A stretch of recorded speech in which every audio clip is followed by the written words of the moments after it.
तो दोस्तों हम लास्ट क्लास को रिवाइज कर लेते हैं एक बार। लास्ट क्लास में हम जो पढ़ रहे थे ओएसआई मॉडल के बारे में पढ़ रहे थे, है ना। ओएसआई मॉडल क्या होता है, किस तरीके से काम करता है, और ये एक्चुअली में हमें नेटवर्किंग में क्या बताता है कि नेटवर्किंग में डिवाइस आपस में जो है इंटरकनेक्टेड कैसे रहती है, वो कैसे कनेक्ट रहते हैं, आपस में कैसे वो डेटा शेयर कर सकते हैं। ये मॉडल हमें उस चीज को बताता है प्रॉपरली कि जब आप किसी एप्लीकेशन से डेटा भेजते हो तो वो कैसे फ्लो होता है, कैसे डेटा एनकैप्सुलेट होता है, उसको हम क्या बोलते हैं, डेटा एनकैप्सुलेट। और जब कोई रिसीवर एंड पे वो डेटा रिसीव होता है तो फिर वो data layer by layer open होके आगे एप्लीकेशन को आगे फॉरवर्ड करते हैं, तो उसको बोलते हैं हम डेटा डीकैप्सुलेशन, है ना। तो हमने बात किया था इसमें हमारे पास 7 लेयर होती हैं, है ना। कौन कौन सी लेयर होती हैं दोस्तों?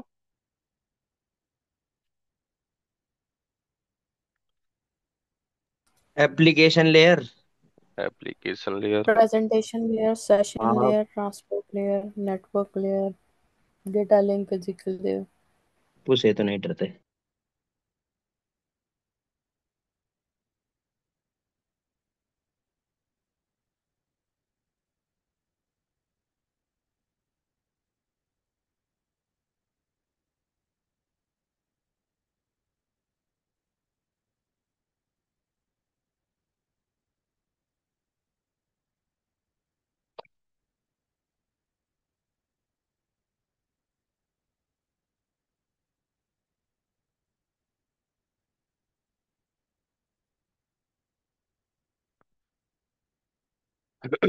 ये जो हम बेसिक नेटवर्किंग पढ़ रहे हैं ना, ये सबसे इम्पोर्टेंट है।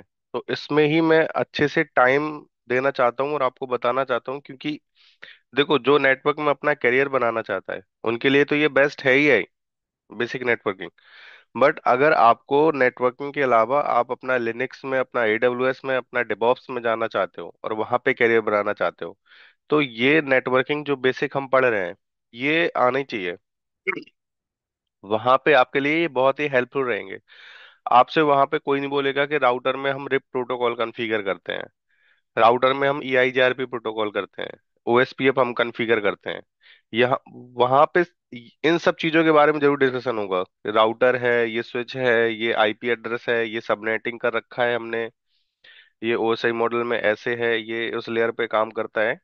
तो बेसिक नेटवर्किंग जिसको क्लियर है ना, वो हर एक फील्ड में मास्टर बन सकता है,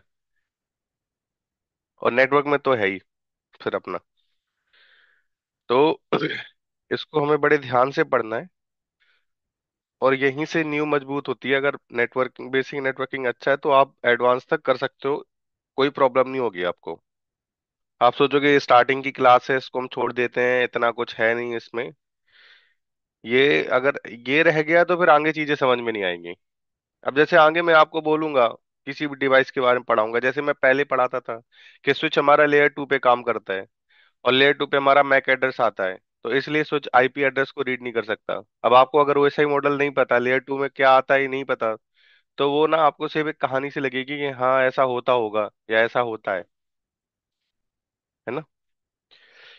तो इस पे अच्छे से टाइम देना है और अच्छे से हमें इसको पढ़ना है। तो लेयर 7 जो है हमारा वो एप्लीकेशन लेयर है, लेयर 6 हमारा प्रेजेंटेशन, ये सेशन 5, 4 ट्रांसपोर्ट है, 3 नेटवर्क है, 2 डेटा है, और ये फिजिकल।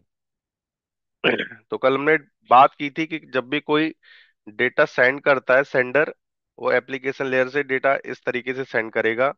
और जब कोई रिसीवर एंड पे डेटा हमारा रिसीव होता है तो सबसे पहले फिजिकल लेयर पे आएगा, फिर ऐसे ऐसे करके ये डेटा हमारा डिकैप्सुलेशन होगा, और वापस से जो हमारा यूजर है उसको एप्लीकेशन लेयर पे वो डेटा मिल जाएगा, ठीक है, जो सेंडर साइड से भेजा गया है। तो हमने लास्ट, कल हमने आई थिंक नेटवर्क लेयर तक कंप्लीट कर लिया था ना, डेटा लिंक लेयर और फिजिकल लेयर रह गया था हमारा।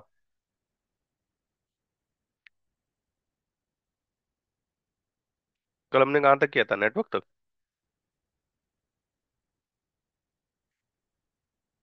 हेलो, आवाज आ रही है मेरी?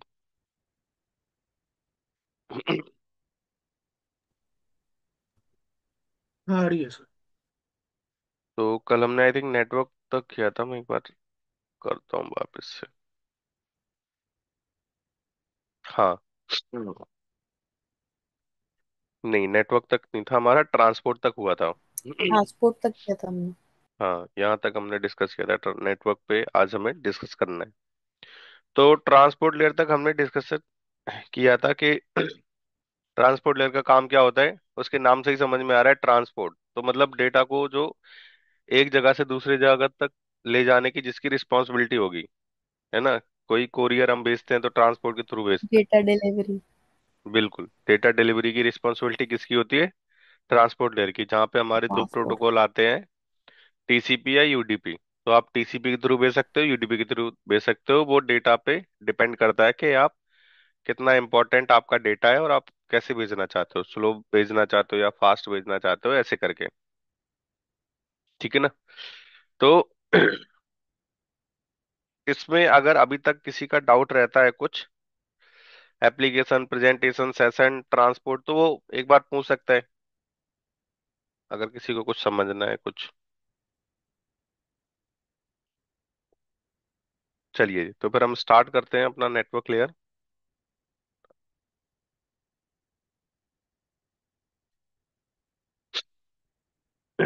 जैसे कि नेटवर्क लेयर, इसके नाम से ही समझ में आ रहा है जहाँ पे नेटवर्क यूज होता होगा हमारा। और नेटवर्क हमारा क्या है?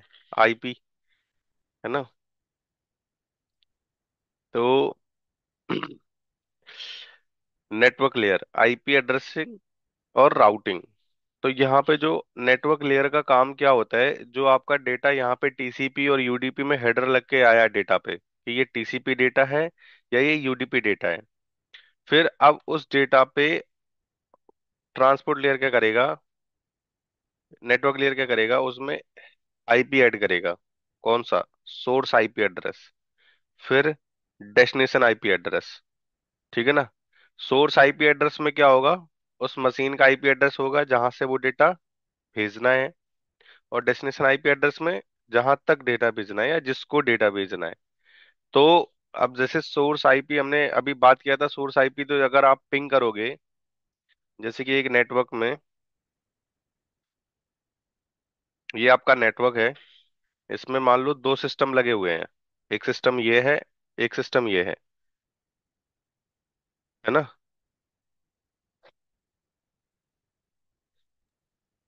कितना बचा? 10%। चार्ज नहीं।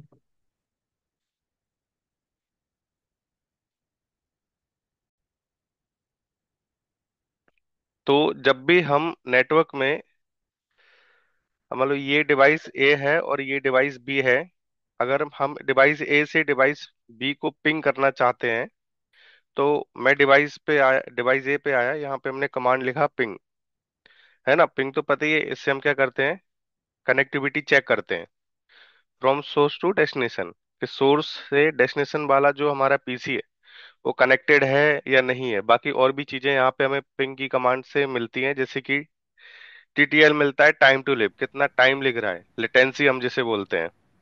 ठीक है ना। तो हमने पीसी ए से पिंग किया पीसी बी को, तो हमारा ट्रांसपोर्ट लेयर पे जब डेटा आया, उसने टीसीपी यूडीपी हेडर किया, उसके बाद इसमें क्या ऐड होगा, सोर्स आईपी। तो सोर्स आईपी तो मिल गया हमें, क्योंकि उसी सिस्टम पे हम बैठे हुए हैं। डेस्टिनेशन आईपी, डेस्टिनेशन आईपी कैसे मिलेगा, जब हम इसको पिंग कर रहे हैं तो हम सामने वाले की आईपी दे रहे हैं ना, डेस्टिनेशन की, कि हमें जाना कहाँ पे है। तो वो ये आईपी ऐड कर देता है इसमें, 192.168.1.2। ये तो आईपी के केस में हो गया। तो यहाँ पे सोर्स आईपी और डेस्टिनेशन आईपी उसने ऐड कर दिया, ये किस पे ऐड होगा, हमारा नेटवर्क लेयर पे।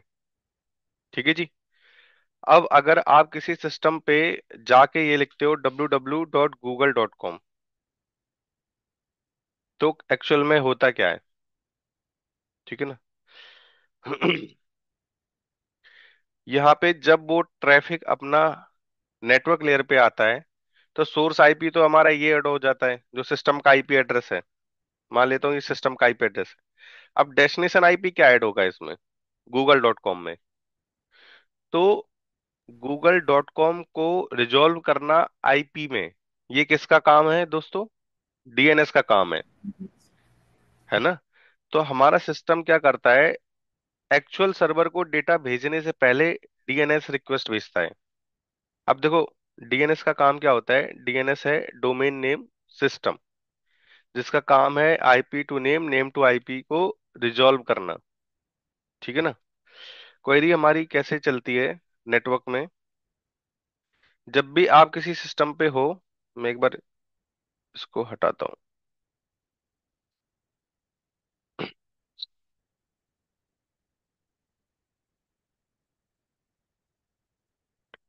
तो आपने किसी सिस्टम पे google.com सर्च किया, इसी सिस्टम पे। अब क्या है, सोर्स आईपी तो उसमें ऐड हो गया, मान लो ये है आपकी। बट डेस्टिनेशन आईपी जो गूगल की है, वो इसमें ऐड नहीं हुई, क्योंकि उसको पता ही नहीं है। तो सबसे पहले हमारा जाएगा डीएनएस रिक्वेस्ट। ठीक है ना, कि इस नेम को आपको आईपी में रिजॉल्व करना है, कि अगर मैं google.com सर्च कर रहा हूं तो इसका आईपी एड्रेस क्या है।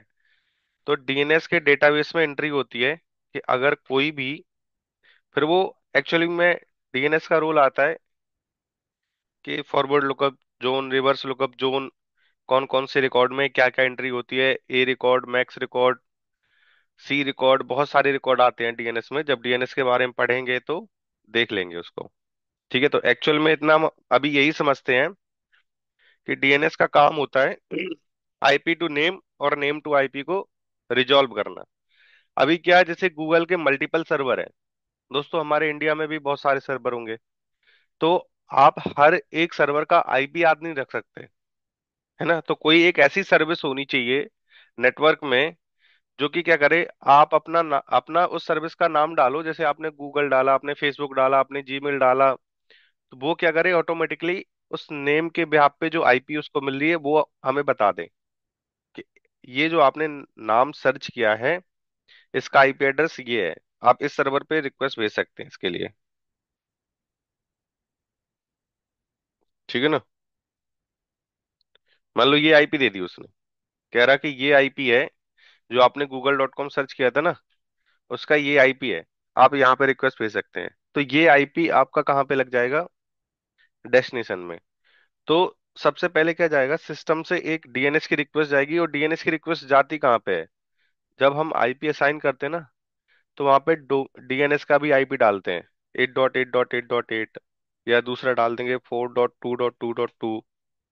या फिर क्या होता है, ये जो आईपी एड्रेस है ये गूगल के डीएनएस सर्वर की आईपी एड्रेस है, 8.8.8.8 और 4 या 442 और भी है। बट कभी कभी क्या होता है कि आपके इन्वायरमेंट में आपके पास ही डीएनएस सर्वर होता है, कंपनी के पास भी, कंपनी खुद अपना डीएनएस सर्वर बना के रखती है।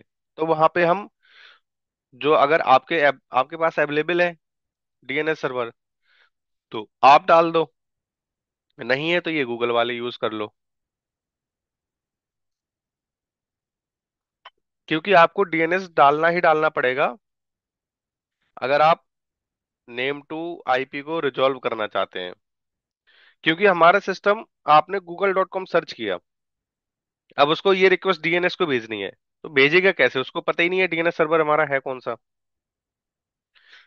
तो इसलिए हम ये दो आईपी डालते हैं डीएनएस में, प्राइमरी ये है, सेकेंडरी ये है। आपको इस पे डेटा भेजना है, यहाँ से रिस्पॉन्स नहीं मिलता है तो आपको यहाँ पे डेटा भेजना है ना। तो डीएनएस का काम ये होता है। वो रिक्वेस्ट कैसे जाएगी, तो हम जो यहाँ पे डालते हैं, मैं एक बार दिखा भी देता हूँ आपको। वैसे तो मोस्टली लोगों ने देखा ही होगा।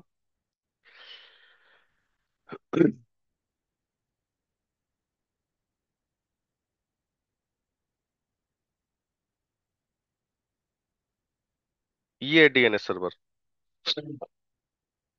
ये डीएनएस सर्वर की आईपी आ रही है, वो ऐसे इसलिए आ रही क्योंकि अभी मैं मोबाइल से कनेक्टेड हूँ, तो इसलिए उसमें ये आईपी लिखा हुआ है। ठीक है ना। बट यहाँ पे मोस्टली आपने देखा होगा 8.8.8 हमारा होता है। तो डीएन हम अपने सिस्टम को बताते हैं कि आप जब भी कोई नाम टू आईपी रिजॉल्व करना है आपको, तो आपको इस सर्वर पे रिक्वेस्ट भेजनी है डीएनएस के लिए, तो वो आपको रिस्पॉन्स में देगा कि इस google.com की आईपी एड्रेस क्या है। तो जैसे ही आपको रिस्पॉन्स में google.com की आईपी मिलती है, तो करना क्या है, डेस्टिनेशन आईपी में आपको ये जो आईपी मिला हुआ है ये आपका अटैच हो जाएगा। ठीक है, जो डीएनएस में मिला है। सर एक क्वेश्चन था कि हमेशा हम google.com पे तो नहीं जाएंगे ना, हम किसी और वेबसाइट पे भी जा सकते हैं। तो हम्म। इसका कहने का मकसद ये है कि मतलब हमेशा google.com को तमाम वेबसाइट की आईपी का पता होगा, क्या ये मतलब? नहीं, डीएनएस सर्वर में क्या है एक्चुअली में, आप जिस भी वेबसाइट पे जाना चाहते हैं, जैसे मान लो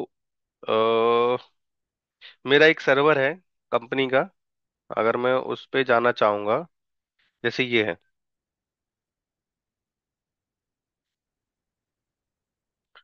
ठीक है, ये पब्लिक ही एक्सेस है हमारा सर्वर। तो हमने क्या कर रखा है, हमने डीएनएस सर्वर में ये एंट्री कर रखी है कि जब भी कोई भी रिक्वेस्ट आपके पास इस नाम से आती है, इस यूआरएल के लिए आती है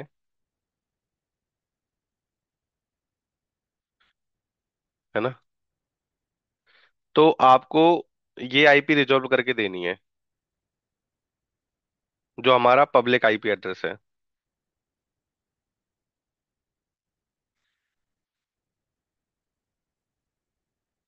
तो हम जब किसी यूआरएल को किसी आईपी के साथ मैप करते हैं, तो हमें डीएनएस में एंट्री डालनी पड़ती है। ठीक है ना, कि अगर कोई भी बंदा इस यूआरएल को हिट करेगा, तो आपको ये आईपी रिजॉल्व करके देनी है, जो हमारे सर्वर की पब्लिक आईपी एड्रेस है। तो जब भी हम नेटवर्क पे ये सर्च करेंगे, ठीक है ना, फिर क्या करेगा, आपने मान लो ये गूगल के डीएनएस सर्वर का आईपी डाल रखा है, बट वहां पे ये रिकॉर्ड है नहीं। तो क्या होगा, फिर ये रिजॉल्व होता है ऐसे, वन बाई वन करके। पहले ये जाएगा डॉट कॉम वाले सर्वर पे, जहाँ पे कॉम सर्वर होगा। ठीक है, उसके बाद ये जाएगा इस डॉट सेंड सॉफ्टवेयर पे, फिर वहां पे सर्च करेगा, फिर उसको रिकॉर्ड मिल जाएगा कि इस यूआरएल का आईपी एड्रेस ये है, और हमें उसका रिस्पांस मिल जाएगा कि आपको डेस्टिनेशन आईपी एड्रेस में ये लगाना है। तो जब भी ये काम आईटी का होता है, जब भी किसी यूआरएल को किसी आईपी के बेस में, जैसे अगर हम केआर नेटवर्क क्लाउड की वेबसाइट को हिट करते हैं,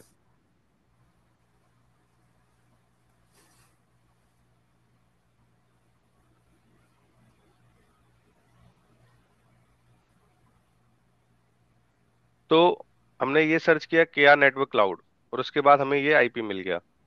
तो किसी ना किसी सर्वर पे इसकी होस्टिंग हो रखी होगी, जहां से ये डोमेन ले रखा होगा हमने केआर नेटवर्क क्लाउड .org करके। ठीक है ना, तो जहां पे हमारा होस्टिंग हो रखा है, जहां पे हमने इस यूआरएल को परचेज किया है, जिस कंपनी से, मान लो गोडैडी से, कहीं से भी परचेज किया है, वहीं पे हमने डीएनएस में ये एंट्री डाल रखी है कि जब भी कोई, मतलब वो खुद ही डालते हैं जब हम होस्टिंग करते हैं, कि अगर कोई KR network cloud .org search करेगा, तो उसको ये आईपी एड्रेस देना है। बैकएंड में एक्चुअली में चल क्या रहा है, अगर मैं इसको कॉपी करता हूँ केआर नेटवर्क क्लाउड वाले को और पिंग करता हूँ,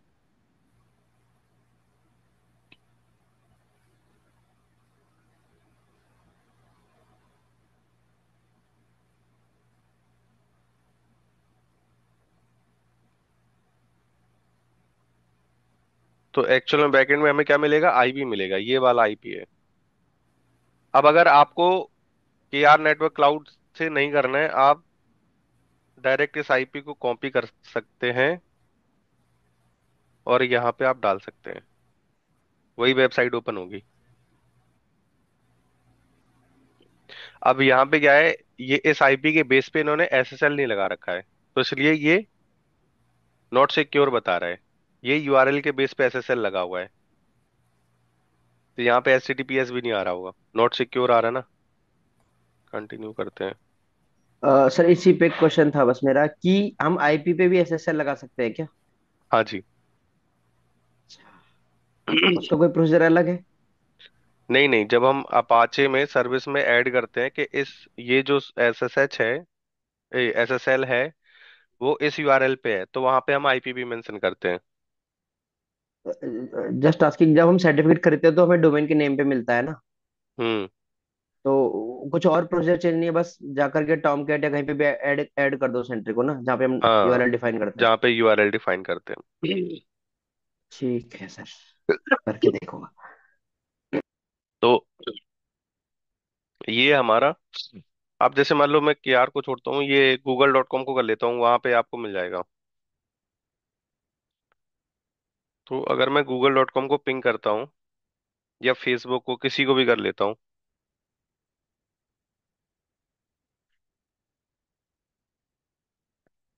अब उसने, हमने facebook.com सर्च किया, उसने इस आईपी में रिजॉल्व कर दिया, तो ये इस सर्वर की आईपी एड्रेस है। मैं इसको कॉपी करता हूँ।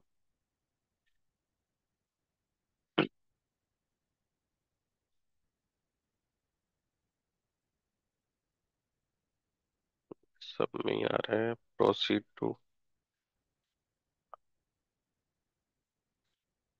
या तो आई थिंक मैं फोन से कनेक्टेड हूं तो ये अलाउ नहीं कर रहा है आईपी के बेस पे, बट आप क्या कर सकते हो, आईपी के थ्रू भी उस वेबसाइट पे जा सकते हो। ठीक है ना। जैसे ये हमारा, हम यूआरएल के थ्रू जा रहे हैं facebook.com, और ये हमारा चल रहा है google.com। तो ये IP to name, name to IP resolve कराना किसकी रिस्पॉन्सिबिलिटी है? डीएनएस की। अब डीएनएस ने हमें डेस्टिनेशन आईपी एड्रेस दे दिया कि आपको सोर्स आईपी में ये ऐड करना है, और डेस्टिनेशन में ये आईपी ऐड करनी है। अब हमारा हमारा जो रिक्वेस्ट है वो कहाँ पे जाएगा? राउटर पे, कि मेरे को ना ट्रैफिक यहाँ पे भेजना है। ठीक है। अब जैसे,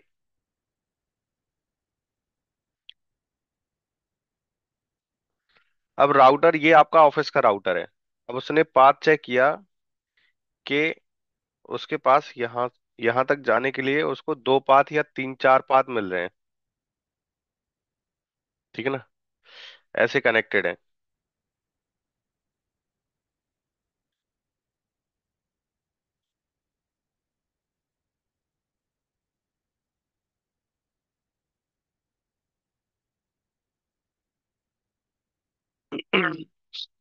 अब आपका क्या है, ट्रैफिक यहाँ पे आया, ये पैकेट सोर्स और डेस्टिनेशन आईपी ऐड होके, अब उसको बेस्ट पाथ प्रोवाइड कराना। अब ये डेस्टिनेशन है हमारा, ये भी किसकी रिस्पॉन्सिबिलिटी है? नेटवर्क लेयर की ही रिस्पॉन्सिबिलिटी है। आईपी असाइन करना उसको, प्लस बेस्ट पाथ प्रोवाइड कराना फ्रॉम द मल्टीपल पाथ। ठीक है। तो राउटर के पास ना एक राउटिंग टेबल होती है, जो हम आगे पढ़ेंगे। बेस्ट पाथ वो कैसे डिसाइड करता है? With the help of routing table. जैसे हम, अगर हमें एक लोकेशन से दूसरी लोकेशन पे जाना होता है, तो जो हमारे लिए बेस्ट पाथ होता है वो हम कैसे डिसाइड करते हैं? अपने माइंड से डिसाइड करते हैं कि यार ये हमारे लिए बेस्ट है, यहाँ पे ट्रैफिक कम है, और यहाँ पे हमारा जो किलोमीटर है वो भी कम पड़ रहा है ना। Same shortest router time. कैसे, हाँ जी, तो सेम राउटर भी हमारा ऐसे ही डिसाइड करता है कि हमें इस ट्रैफिक को भेजना है इस डेस्टिनेशन पे, इसका डेस्टिनेशन आईपी एड्रेस ये है। उसके पास पहली से एंट्री होती है कि अगर आपको इस नेटवर्क पे पैकेट को भेजना है तो आपको यहाँ भेजना पड़ेगा। ठीक है ना।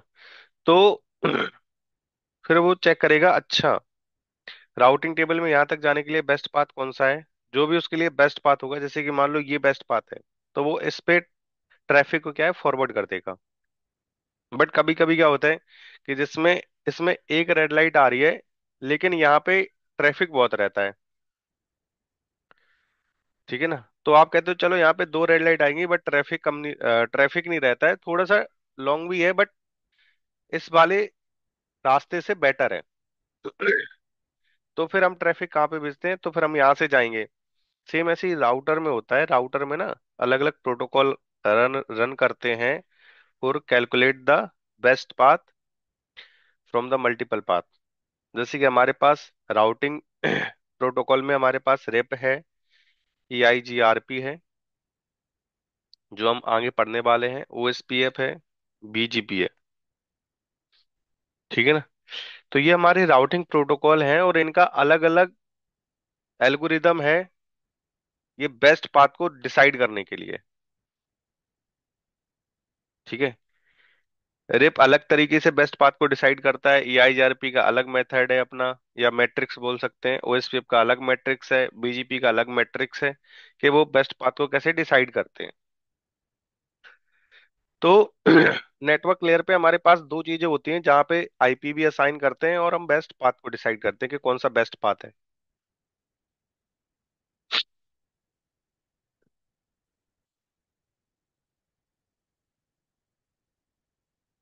ठीक है ना। नहीं दोस्त, डीएनएस तो नहीं, हम इसमें सीखेंगे डीएनएस कॉन्फ़िगर करना, क्योंकि डीएनएस हमारा सर्वर लेवल पे आ जाता है। डीएनएस तो सर्वर लेवल पे हो गया सर। हम्म। नहीं, ये अंकित, किसी ने रिक्वेस्ट किया, अंकित जी हाँ, ने। मैंने पूछा था सर, क्योंकि मैंने 2-3 बार ट्राई किया है, मतलब सक्सेस तो जब नहीं हम हुआ मैं। एक्सेस करते हैं तो आपका उसमें डीएनएस कॉन्फ़िगर होता है। सर्वर लेवल पे हमारा डीएनएस आता है। ठीक है ना जी। तो बाकी हम राउटर पे डीएचसीपी कैसे कॉन्फ़िगर कर सकते हैं वो हम सीखेंगे, क्योंकि राउटर ही हमें आईपी प्रोवाइड कराता है अपने। घर में हम जितने भी फोन कनेक्टेड करते हैं, उससे लैपटॉप कनेक्ट करते हैं, तो ऑटोमेटिकली आईपी आ जाता है। तो वो कैसे आ जाता है वो चीज हम देखेंगे। चलो, इसके बाद आगे आते हैं हम। सेम यही हमने थ्योरी में लिख रखा है कि नेटवर्क लेयर, हमारी जो लेयर 3 है आई ओएसआई मॉडल पे, is responsible for routing, addressing and forwarding data between different network. It ensure that data packet travel from source to destination, correct destination, even across multiple network. तो जहां से हम data भेज रहे हैं और जहां पे हमें डेटा भेजना है, वो उसी जगह जाना चाहिए। ये किसकी रिस्पॉन्सिबिलिटी है? नेटवर्क लेयर की, क्योंकि बेस्ट पाथ तो वही डिसाइड कर रहे हैं ना कि आपको यहाँ यहाँ से जाना है। तो जो जहां पे जाना है जो बता रहा है, तो वहीं पे जाना भी चाहिए। ये भी तो उसकी रिस्पॉन्सिबिलिटी है ना। ठीक है। Function of the network layer क्या है? लॉजिकल एड्रेस, हमारा आईपी एड्रेस होता है लॉजिकल एड्रेस, और मैक एड्रेस क्या होता है हमारा? Physical address. ठीक है ना। तो यहाँ पे आईपी एड्रेस हमारा काम करता है नेटवर्क लेयर पे, assign unique IP address to device. Every device on a network has an IP address. ये तो हमें पता ही है कि जितनी भी डिवाइस होंगी नेटवर्क में, हर एक डिवाइस के पास आईपी एड्रेस और मैक एड्रेस होगा ही होगा। अगर दोनों में से एक भी चीज नहीं है, तो वो आपस में जो है कनेक्ट नहीं हो सकते हैं नेटवर्क में, और वो डेटा नहीं भेज सकते हैं। तो अगर आपको आईपी एड्रेस चेक करना है, तो हम ये कमांड चलाएंगे, आईपी कॉन्फ़िग। ऑल कर लेंगे तो हर एक इंटरफेस का दिखाएगा। ठीक है ना। या फिर हम यहां से भी चेक कर सकते हैं। और दूसरा हम कहाँ पे चेक कर सकते हैं कि हमने ncpa.cpl किया, ncpa.cpl, तो यहाँ पे भी जिस इंटरफेस से आपका कनेक्टेड है, ईथरनेट से कनेक्टेड है, वाईफाई से कनेक्टेड है, यहाँ पे डबल क्लिक करके हम डिटेल्स में आएंगे और यहाँ पे हमें दिख जाएगा। ठीक है।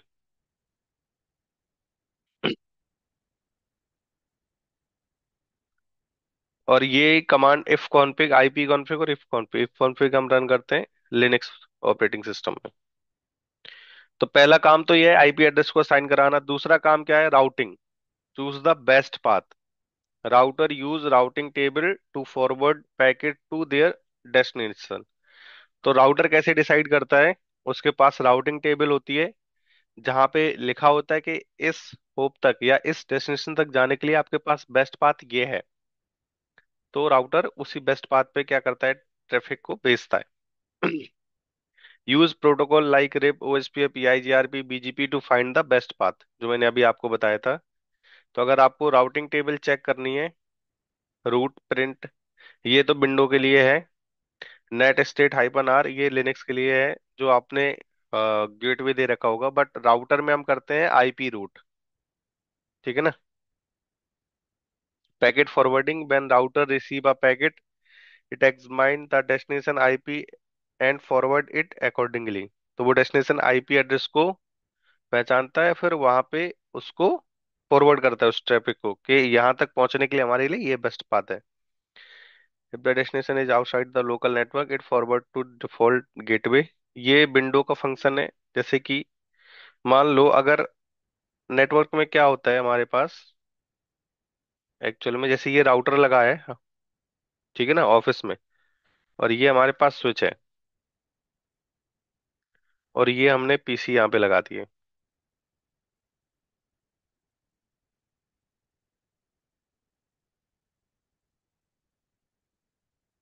और सर इनको हमने मेरा कनेक्ट। क्वेरी था। हाँ जी। सर ये जो हम लोग राउटिंग करते हैं, जैसे कुछ पॉइंट से पॉइंट्स, ये हम लोग सीएमडी कमांड से देख सकते हैं कोई आईपी कैसे कौन सा जगह से जा रहा है, कौन सा नोड को टच कर रहा है, ऐसे कुछ? हाँ, ट्रेस रूट से करते हैं हम। अच्छा। ट्रेस रूट से, शुरू। ट्रेसेट से हम चेक कर सकते हैं, ठीक है ना, कहाँ कहाँ पे जा रहा है। पिंग से कनेक्टिविटी चेक करते हैं, अगर हमें पाथ चेक करना है तो हमारे पास ट्रेस रूट है। लेकिन उसमें भी फिर ये है कि ट्रेस रूट में आपको पूरी आईपी नहीं दिखती है, क्योंकि आईएसपी एंड पे क्या होता है, वो आईपी को हाइड करके रखते हैं, ठीक है ना, वो फॉर सिक्योरिटी पर्पस वहां पे बीजीपी प्रोटोकॉल चलाते हैं, वहां पे मल्टीपल चीजें चलती हैं, तो वो पूरा आपको हाइड, पूरा नहीं दिखाते आईपी एड्रेस, कुछ डेस्टिनेशन तक आपको दिखाएंगे, लेकिन आपका ट्रैफिक जा रहा है वहां से, ठीक है ना। तो अब हम यहाँ पे बात कर रहे थे, जैसे मान लो इसका आईपी एड्रेस है हमारे इस सिस्टम का 1.1, इसका है 192.168.1.2,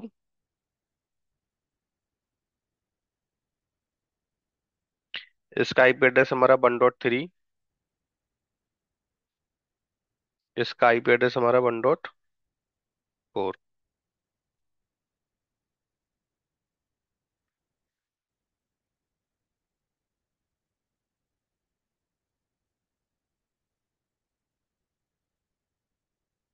इधर पे हाँ जी। मैंने एक पिंग किया था, मगर इसका जो आईपी है, आईपी थोड़ा सा डिफरेंट दिख रहा है।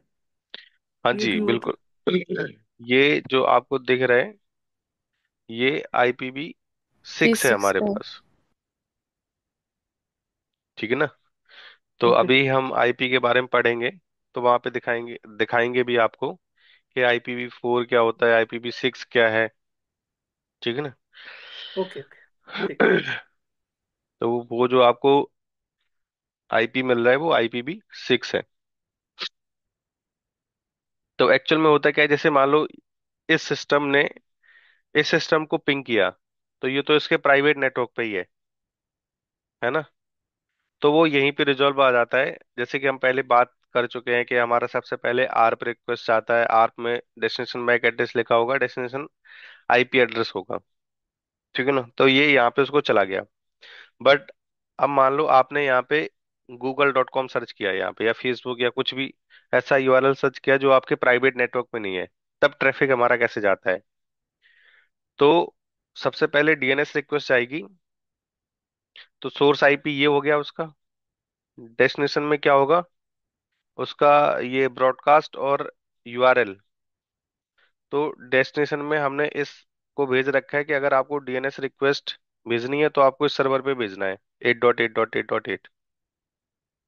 इस सर्वर पे हमारा डीएनएस जाएगा डेस्टिनेशन। अब यहाँ पे वो आया स्विच पे, स्विच से आया राउटर पे।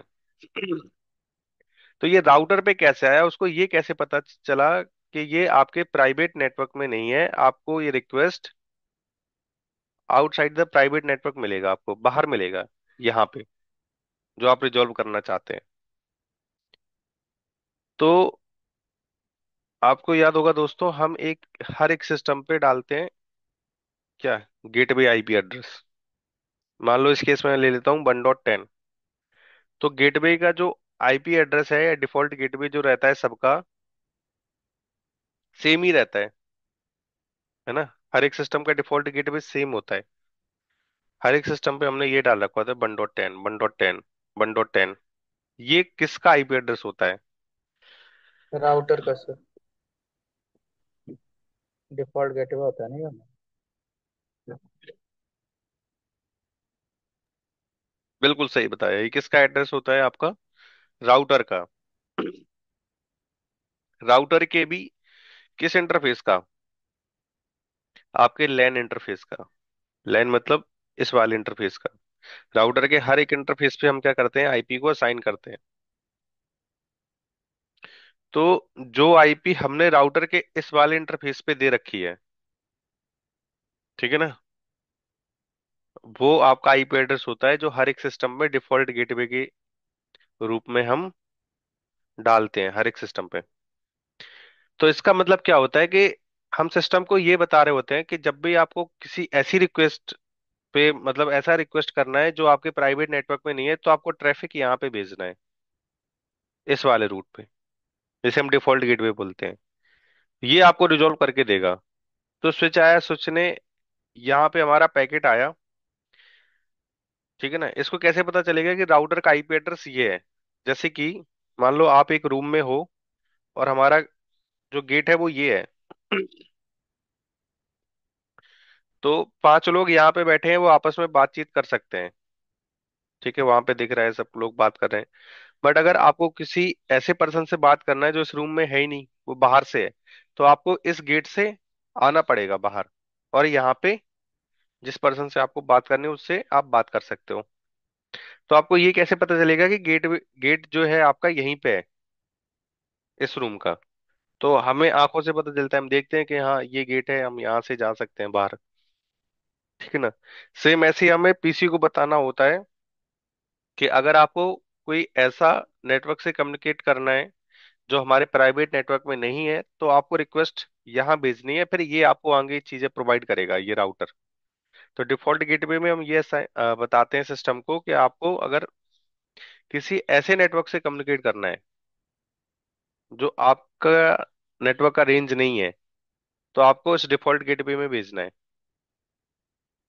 ठीक है ना। तो डिफॉल्ट गेटवे में इस राउटर के पास वो आईपी एड्रेस आया, फिर ये राउटर हमारा आईएसपी से कनेक्टेड है। यहाँ पे हम नेट, ये तो आगे की चीजें हैं, नेटवर्क एड्रेस ट्रांसलेशन ये हमने नेट कॉन्फ़िगर कर रखा होता है। तो यहाँ पे सोर्स आईपी चेंज हो जाएगा, जो आपको पब्लिक आईपी असाइन किया है आईएसपी ने, वो यहाँ पे असाइन हो जाएगा, और आपका ट्रैफिक ऐसे चला जाएगा। जब उसका रिस्पांस मिलेगा तो वापस से ये इस सिस्टम को फॉरवर्ड कर देगा, ठीक है ना। तो कभी कभी किसी लोगों को कंफ्यूजन ये होता है कि सर आप कहते हो कि नेटवर्क में हर एक सिस्टम के पास एक यूनिक आईपी एड्रेस होता है, बट मैं देखता हूँ कि सबके पास डिफॉल्ट गेटवे में सेम आईपी एड्रेस पड़ा होता है। तो उसका क्या मतलब है? उसका मतलब है कि उसको हमने बता रखा है सिस्टम को कि अगर आपको किसी दूसरे नेटवर्क के लिए रिक्वेस्ट भेजनी है, ठीक है, तो आपको ट्रैफिक भेजना है डिफॉल्ट गेटवे इस राउटर के पास। फिर वो डिसाइड करेगा कि ये नेटवर्क हमारा कहाँ कनेक्टेड है और कैसे वहां तक पहुंचना है ना। अभी थोड़ा आईपी सबनेटिंग पढ़ेंगे ना, तो नेटवर्क और भी आपको समझ में आ जाएगा कि सेम नेटवर्क और डिफरेंट नेटवर्क क्या होता है। जैसे ये सेम नेटवर्क है, अगर मैं यहाँ पे ये लिख देता हूँ तो ये डिफरेंट नेटवर्क है। तो बहुत से लोगों को पता भी होगा, बट जिनको नहीं है पता तो उनको घबराना नहीं है, हम आगे अभी ये सारी चीजें पढ़ेंगे। तो अगर मान लो ये वाला नेटवर्क हमारे इस इन्वायरमेंट में चल रहा है, तो यहीं पे रिजॉल्व हो जाएगा। बट अगर कोई भी सिस्टम इस नेटवर्क के लिए रिक्वेस्ट भेजता है, तो वो कहीं रिजॉल्व नहीं करेगा, सीधा डिफॉल्ट गेटवे पे भेजेगा ये ट्रैफिक। फिर डिफॉल्ट गेटवे डिसाइड करेगा कि ये वाला नेटवर्क हमारा कहाँ पे कनेक्टेड है और ये पैकेट हमें कहाँ पे भेजना है। ठीक है, फिर ये राउटर डिसाइड करेगा। तो ये सारे जो फंक्शन है, जो काम हो रहे हैं, वो हमारे नेटवर्क लेयर पे होते हैं। Fragmentation and reassemble, a packet is too large for a network line link, it is broken into smaller fragments. अब इसका क्या मतलब है कि मान लो कहीं पे हम ट्रैफिक भेजना चाहते हैं। अब हमारा सिस्टम तो 10 Mbps का है, मान लो इस सिस्टम से या इस सर्वर से इस सर्वर पे हम ट्रैफिक को भेजना चाहते हैं।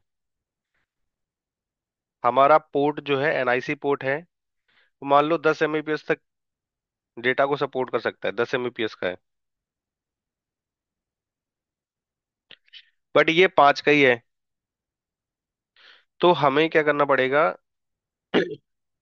जो ट्रैफिक भेजना पड़ेगा, जो पैकेट भेजने पड़ेंगे, वो अपने स्पेस के बिहाफ पे नहीं, हमें इसके स्पेस को देखना पड़ेगा। यहाँ पे भी तो वो इंसर्ट होना चाहिए ना, जाना तो चाहिए। तो हम उस डेटा को उसके हिसाब से क्या करते हैं, फ्रेगमेंट करते हैं।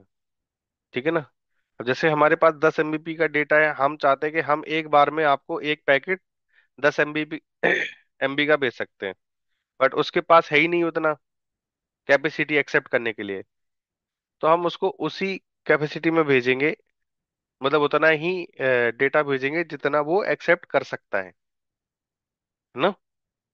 तो ये भी आपका नेटवर्क लेयर पे ही होता है। If a packet is too large for a network link, it is broken into smaller fragments.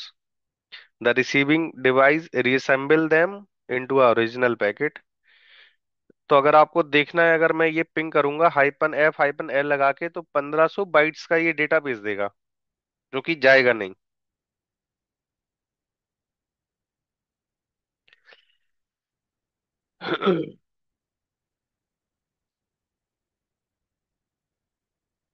क्या कह रहा है, packet need to be fragmented but DF set. मतलब क्या है कि उसको, ये इतना जो 1500 बाइट्स का हमने डेटा भेजा है, वो एक्सेप्ट नहीं कर सकता। उसको फ्रेगमेंट करने की रिक्वायरमेंट है, बट यहाँ पे हमने मैनुअली सेट कर रखा है कि आपको इतना भेजना है, इसलिए वो डेटा हमारा जा ही नहीं रहा है। तो 4 पैकेट गए, चारों के चारों लॉस हुए हमारे। और इसमें अगर मैं ये ऐड नहीं करता हूँ कि आपको इतने बाइट्स का डेटा भेजना है, सिंपल पिंग करता हूँ, तो हमारा आ रहा है, क्योंकि वो इस सर्वर के बिहाफ पे क्या कर दे रहा है, उसको फ्रेगमेंट कर दे रहा है।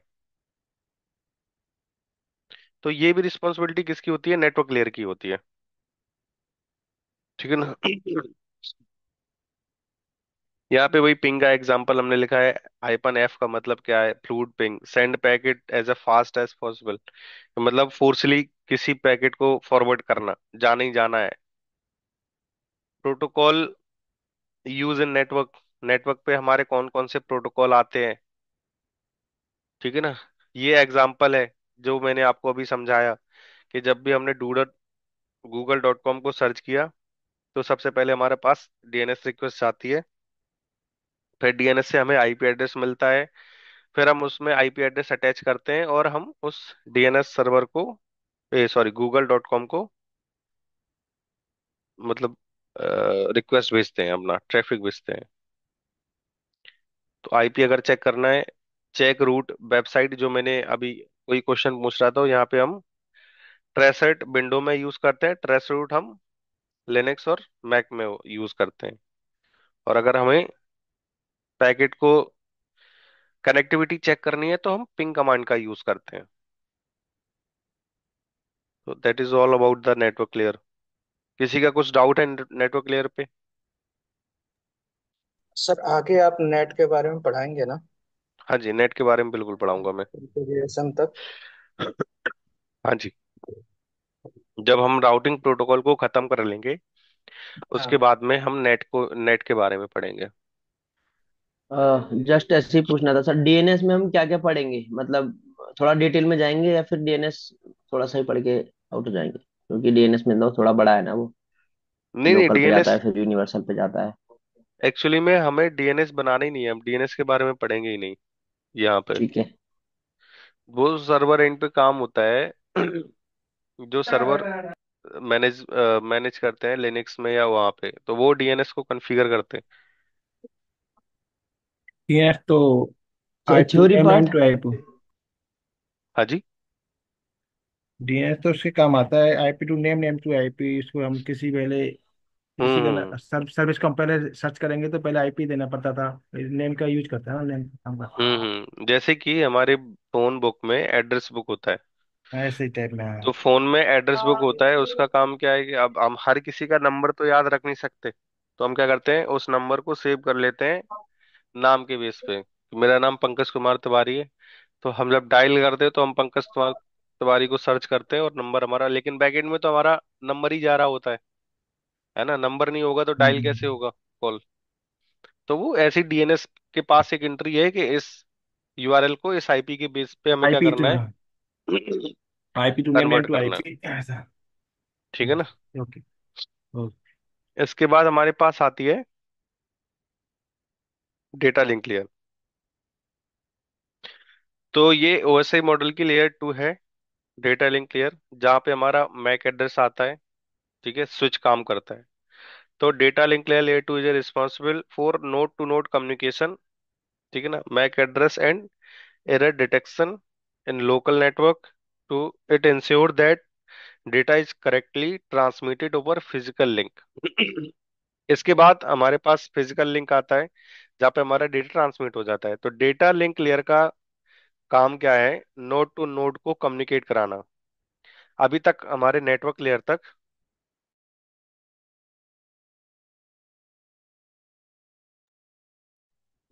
तक हमारे पास जो पैकेट आया है उसमें सोर्स आईपी और डेस्टिनेशन आईपी एड्रेस लग गया। ठीक है ना।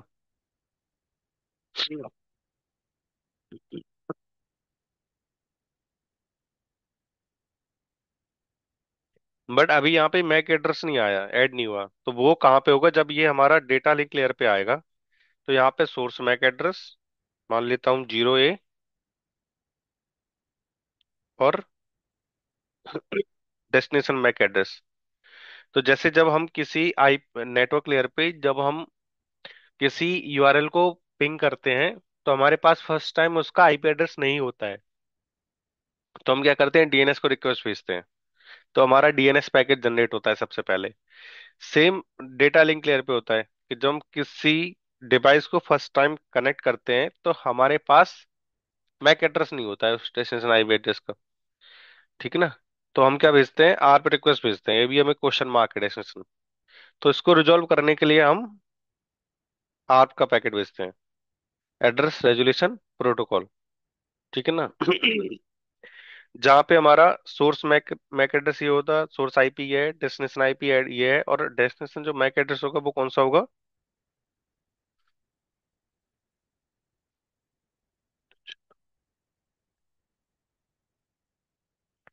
ठीक है ना।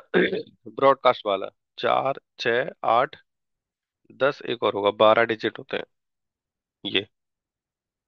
ठीक है ना।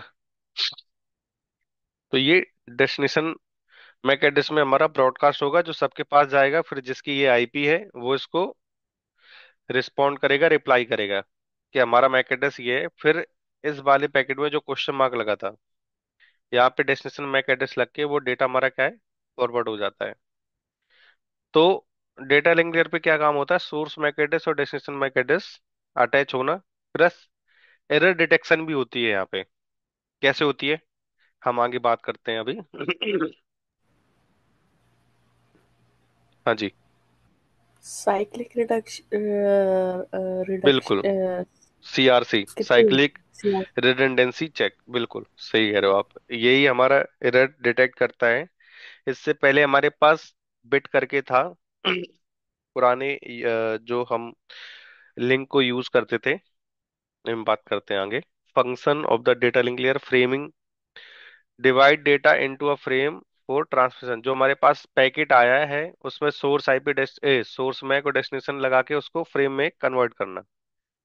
मैक एड्रेस यूज होता है हमारे पास error detection, identify error in receive data, handle error detection and correction. Flow control, prevent overblaming a slow receiver, access control determine who can send data। ये जो एक्सेस कंट्रोल है, जो C S M A C D और C S M A C A, ये हम C S M A C D हम use करते थे हब हब में। ठीक है ना। और ये हमारा होता है वाईफाई में। मैं आगे डिस्कस करूंगा ये carrier sense multiple access with collision detection और carrier sense multiple access with collision avoidance. ये कैसे काम करते हैं? ये जो हमारे दो मेथड हैं वो कैसे काम करते हैं। तो स्विच हमारा जो है लेयर 2 पे काम करता है। तो इसको हम करते हैं अभी, बाद में C S M S C A और सी डी को डिस्कशन बाद में करते हैं, पहले हम ये देखते हैं। हाँ, एरर चेकिंग कैसे करता है ये? How error checking work at data link layer. Since data can get corrupted during transmission, the data link layer detect error using technique like CRC. Cyclic redundancy check. तो ये काम कैसे करता है? पहले चलता था पैरिटी बिट्स, अभी चलता है सीआरसी। ठीक है ना? ये पैरिटी बिट से एडवांस है सीआरसी हमारा। तो ये कैसे कैलकुलेट करता है? कोई भी आपका पैकेट बना, जैसे इस फॉर्मेट में बना, तो ये क्या करेगा, इस डेटा पे सीआरसी एल्गोरिदम रन करेगा। जब उसने रन किया, इस डेटा पे कुछ कैलकुलेशन निकाला, तो उसको मान लो ये मिला 110 1। तो ये सीआरसी का एक हेडर ऐड कर देगा इसमें। ठीक है ना? कि सीआरसी ये हमारा है, और वो पैकेट भेज देगा डेस्टिनेशन पे। तो जब डेस्टिनेशन पे ये पैकेट पहुंचेगा, वो सीआरसी वाले हेडर को हटाएगा, जो एक्चुअल डेटा है उस पे अपना सीआरसी कैलकुलेट करेगा।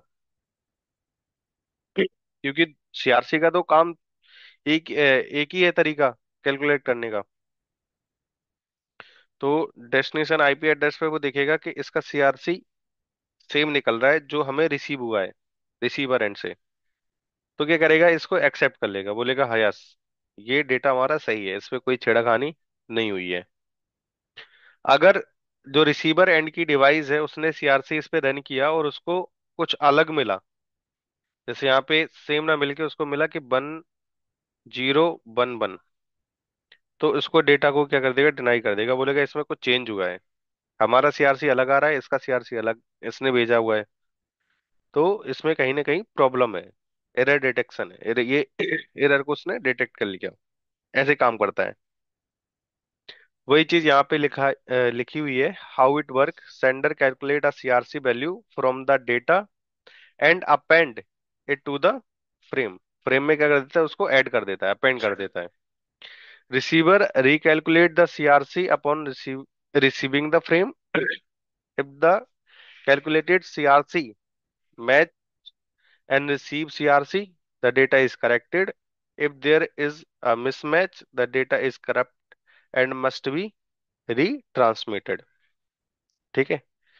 तो अगर उसका मैच नहीं करता है तो डेटा हमारा करप्ट हुआ है और उसको हमें रिट्रांसमिट करना है, या रिट्रांसमिट की रिक्वेस्ट भेज देगा वो, फिर से भेजो आप डेटा मुझे। वही एग्जांपल में हमने लिखा हुआ है कि मान लो ये आपका डेटा है, वो सीआरसी है, तो ये हमारा फाइनल बन चुका। रिसीवर उसको रिकैलकुलेट करेगा, अगर उसको 101 हुआ तो डेटा सही है, अदरवाइज उसको डिस्कार्ड कर देगा। पैरिटी बिट हमारा पहले यूज होता था, ये बेसिक एरर डिटेक्शन था। ठीक है ना? तो ये कैसे काम करता था, parity bit extra bit add करके भेजता था, is added to ensure the total number of ones is even और ऑड। मतलब जैसे क्या है, हमारा डेटा जाता है 1010 के फॉर्म में, जैसे हम बिट्स बोलते हैं ना, तो या 1 होगा या 0 होगा। तो वो इसके इवन और ऑड नंबर को देखता था कि हमारे डेटा में वंस कैसे आ रहे हैं, इवन में आ रहे हैं, ऑड में आ रहे हैं, फिर उसके बिहाफ पे अपना एक बिट ऐड करता था, सिर्फ एक, और वो ऐसे भेज देता था रिसीवर एंड पे। फिर रिसीवर भी उस डेटा में जो 1010 करके आ रहा है, 1 को कैलकुलेट करके इवन और एड ऑड वैल्यू निकाल के उसमें अपना पैरिटी बिट्स देखता था, फिर दोनों को मैच करके अगर वो मैच हो गया तो सही है। लेकिन वहां पे सिक्योरिटी हमें कम मिल रही थी, क्योंकि वो इवन ऐड को कैलकुलेट करके और भेज दे रहा था। ठीक है ना? 1 1 को कैलकुलेट करके उसने डिसाइड कर लिया, 0 को कैलकुलेट नहीं किया। वहां पे सीआरसी सब पे रन होता है, पूरा पैकेट पे ही रन होता है। ठीक है ना? When sender file over Ethernet the frame contain CRC checksum. अगर आपको देखना है तो वैसे आप सीआरसी चेकसम देख सकते हैं हम लोग। ठीक है ना? किसी पैकेट को वायर साग से अगर हमें कैप्चर करते हैं तो वहां पे हमें सीआरसी हेडर मिल जाएगा। ये देखो सीआरसी का ये वैल्यू जा रहा है हमारे पास। ठीक है? तो एक इसमें ये टॉपिक है हमारा C S M A C D. इसका क्या काम होता है? व्हाट इज CSMACD और CSMACA? तो CSMACD का फुल फॉर्म क्या है? Carrier sense multiple access with collision detection. और CSMA carrier sense multiple access with collision avoidance are network access method use to manage data transmission and avoid collision in shared network environment. तो जहां पे हमारा share network environment है, वहां पे हमारा collision ना हो जाए डेटा के बीच में, तो हम उस मेथड को, इन मेथड को यूज करते हैं। जैसे कि मान लो हमारे पास कोई एक ऐसा रास्ता है, छोटा सा रास्ता है, ठीक है ना, जहाँ पे एट ए टाइम पे एक ही गाड़ी निकल सकती है। तो क्या होगा अगर मान लो ये कोई हमारे पास गाड़ी आई और वो यहाँ पे आ गई, उसी टाइम पे ये दूसरी गाड़ी आ गई, तो ऐसा नहीं है दूसरा वाला यहाँ पे आ जाएगा, उसको पता है कि ये गाड़ी आ रही है और एक बार में एक ही गाड़ी निकल सकती है, तो वो यहाँ पे वेट करेगा। जब ये गाड़ी निकल जाएगी उसके बाद फिर अपनी गाड़ी निकालेगा। अगर दोनों आ गए यहाँ पे तो बीच में क्या हो जाएगा, टकराव हो जाएगा, फिर किसी को बैक लेना पड़ेगा। लेकिन नेटवर्क में क्या होता है, टकराव होने के बाद डिस्कार्ड ही होता है, बैक नहीं हो सकता। ठीक है ना।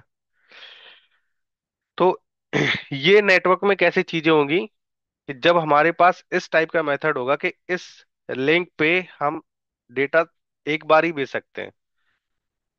एक बार ही भेज सकते हैं मतलब कहने का मतलब क्या है, जब ये लिंक हमारा हाफ डुप्लेक्स मोड पे है।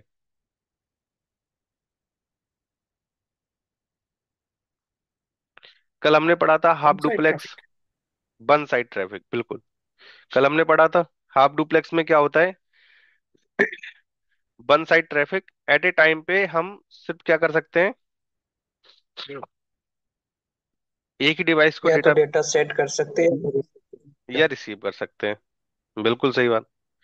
तो अगर हमारा सेंड हो रहा है या रिसीव हो रहा है, तो दूसरे डिवाइस डेटा उस टाइम पे ना भेज सके, ये हम कैसे चेक कर सकते हैं, या कैसे कैलकुलेट होता था, या कैसे चेक होता था। अब तो हमारे जितने भी डिवाइस है वो फुल डुप्लेक्स मोड पे काम करते हैं, स्विच हमारा फुल डुप्लेक्स मोड पे है। तो हर एक लिंक का एक बैंडविड्थ उसने कैलकुलेट कर रखा है और फिक्स कर रखा है, असाइन कर रखा है कि ये तुम्हारा बैंडविड्थ है, तुम आप इसको यूज करके डेटा को ट्रांसफर कर सकते हैं। लेकिन ये जो हमारा यूज होता था हब में होता था, हब हमारा हाफ डुप्लेक्स मोड पे काम करता है, ठीक है ना। तो हब में हम ये मेथड यूज करते थे चेक करने के लिए कि अभी एक डिवाइस दूसरे डिवाइस को डेटा भेज रही है, उस टाइम पे कोई तीसरी डिवाइस डेटा नहीं भेज सकती है। नहीं तो जिसका ट्रांसमिशन ऑलरेडी चल रहा है वो हमारा क्या हो जाएगा, डिस्कार्ड हो जाएगा, ब्रेक हो जाएगा। तो कैसे होता था वो हम देखते हैं। CSMACD carrier sense multiple access with collision detection use in wired Ethernet half duplex mode पे हम ये काम करता था, जैसे अभी हमने देखा। पर्पस क्या है, detect and handle collision when multiple device try to send data simultaneously. जब एट ए टाइम पे अगर मल्टीपल डिवाइस डेटा भेजना चाहते हैं, तो उसको डिटेक्ट करके उनको स्टॉप करना कि अभी ये जो लिंक है वो ऑलरेडी यूज में है, ऑलरेडी ट्रांसफर हो रहा है डेटा, अभी आप डेटा को नहीं भेज सकते हैं। ठीक है ना।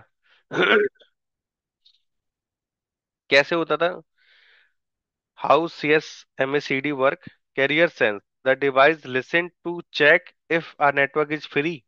जब भी कोई डिवाइस दूसरे डिवाइस को डेटा भेजना चाहती थी, तो पहले वो कैरियर को जहां से उसको भेजना है उसको सेंस करती थी कि ये फ्री है या नहीं है। ठीक है ना। फिर if a network is free that device send data. अगर वो फ्री है, नेटवर्क फ्री है, तो क्या कर सकता है, डेटा डिवाइस भेज सकता है। अब अगर क्या हो, कॉलिजन कैसे डिटेक्ट होता है, if two device send data eight same time a collision occurred. मान लो जैसे कि ये हमारा हब लगा हुआ है, ये एक पीसी ये है, एक पीसी ये है, एक पीसी ये है। अब हमें पता है कि और एक पीसी ये और लगा देते हैं इसमें, इसको हमने कनेक्ट कर दिया इनको आपस में। अब हब हमारा हाफ डुप्लेक्स मोड पे काम करता है कि मतलब ये अगर इसने डेटा को भेजा है और ये रिसीवर है और इसने डेटा को रिसीवर, तो उस टाइम पे ये इसको डेटा नहीं भेज सकता, या दोबारा ये डेटा इसको नहीं भेज सकता। एट ए टाइम पे हमारा एक ही ट्रांसमिशन हो सकता है जो कि चल रहा है। तो उस टाइम पे अगर ये डेटा भेजेगा, जैसे ये रिक्वेस्ट करेगा, तुरंत इसको स्टॉप कर दिया जाएगा यहीं पे, कि अभी ऑलरेडी ट्रांसमिशन चल रहा है, आप डेटा नहीं भेज सकते। तो ये क्या करेगा, ये फिर से कुछ सेकंड के बाद इसको रिट्रांसमिट करेगा, कुछ टाइम के बाद, कि अब ये फ्री हुआ या नहीं हुआ। अगर फिर से बिजी है तो फिर इसको स्टॉप मिल जाएगा कि अभी नहीं भेज सकते, अभी अभी ट्रांसमिशन चल रहा है। जब इनका ये ट्रांसमिशन कंप्लीट हो जाएगा और फिर उस टाइम पे इसने फिर से रिक्वेस्ट भेजा कि अभी हम रीट्रांसमिट कर सकते हैं नहीं कर सकते हैं, फिर हम कर सकते हैं उस टाइम पे। अगर क्या हो कि मान लो सेम टाइम पे इसने भी रीट्रांसमिशन की रिक्वेस्ट भेज दी, इसने भी भेज दिया ट्रांसमिशन, डेटा उसको भेजना है, डेटा उसको भेजना है, तो दोनों के पास स्टॉप वाला एक बिट आएगा कि अभी आप नहीं भेज सकते, और दोनों को डिस्कार्ड कर दिया जाएगा और फिर से वो कुछ समय बाद रीट्रांसमिट करेंगे। तो ये सारी प्रॉब्लम्स हमारी आती थी हब में, जो कि स्विच में नहीं है अब। स्विच में अब फुल डुप्लेक्स मोड पे काम करता है, हम एट ए टाइम पे मल्टीपल डिवाइस को कनेक्ट कर सकते हैं।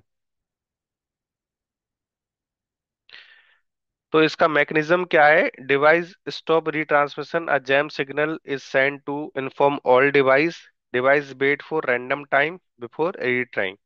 अगर एट ए टाइम पे दोनों डिवाइस डेटा को भेजती हैं तो वहां पे कॉलिजन अकर्ड होगा, तो होगा क्या, जो दोनों डिवाइस ने ट्रांसमिशन के लिए रिक्वेस्ट भेज रखी थी वो स्टॉप हो जाएगी, उनको एक जैम सिग्नल चला जाएगा हर एक डिवाइस को कि अभी आप डेटा को नहीं भेज सकते हैं।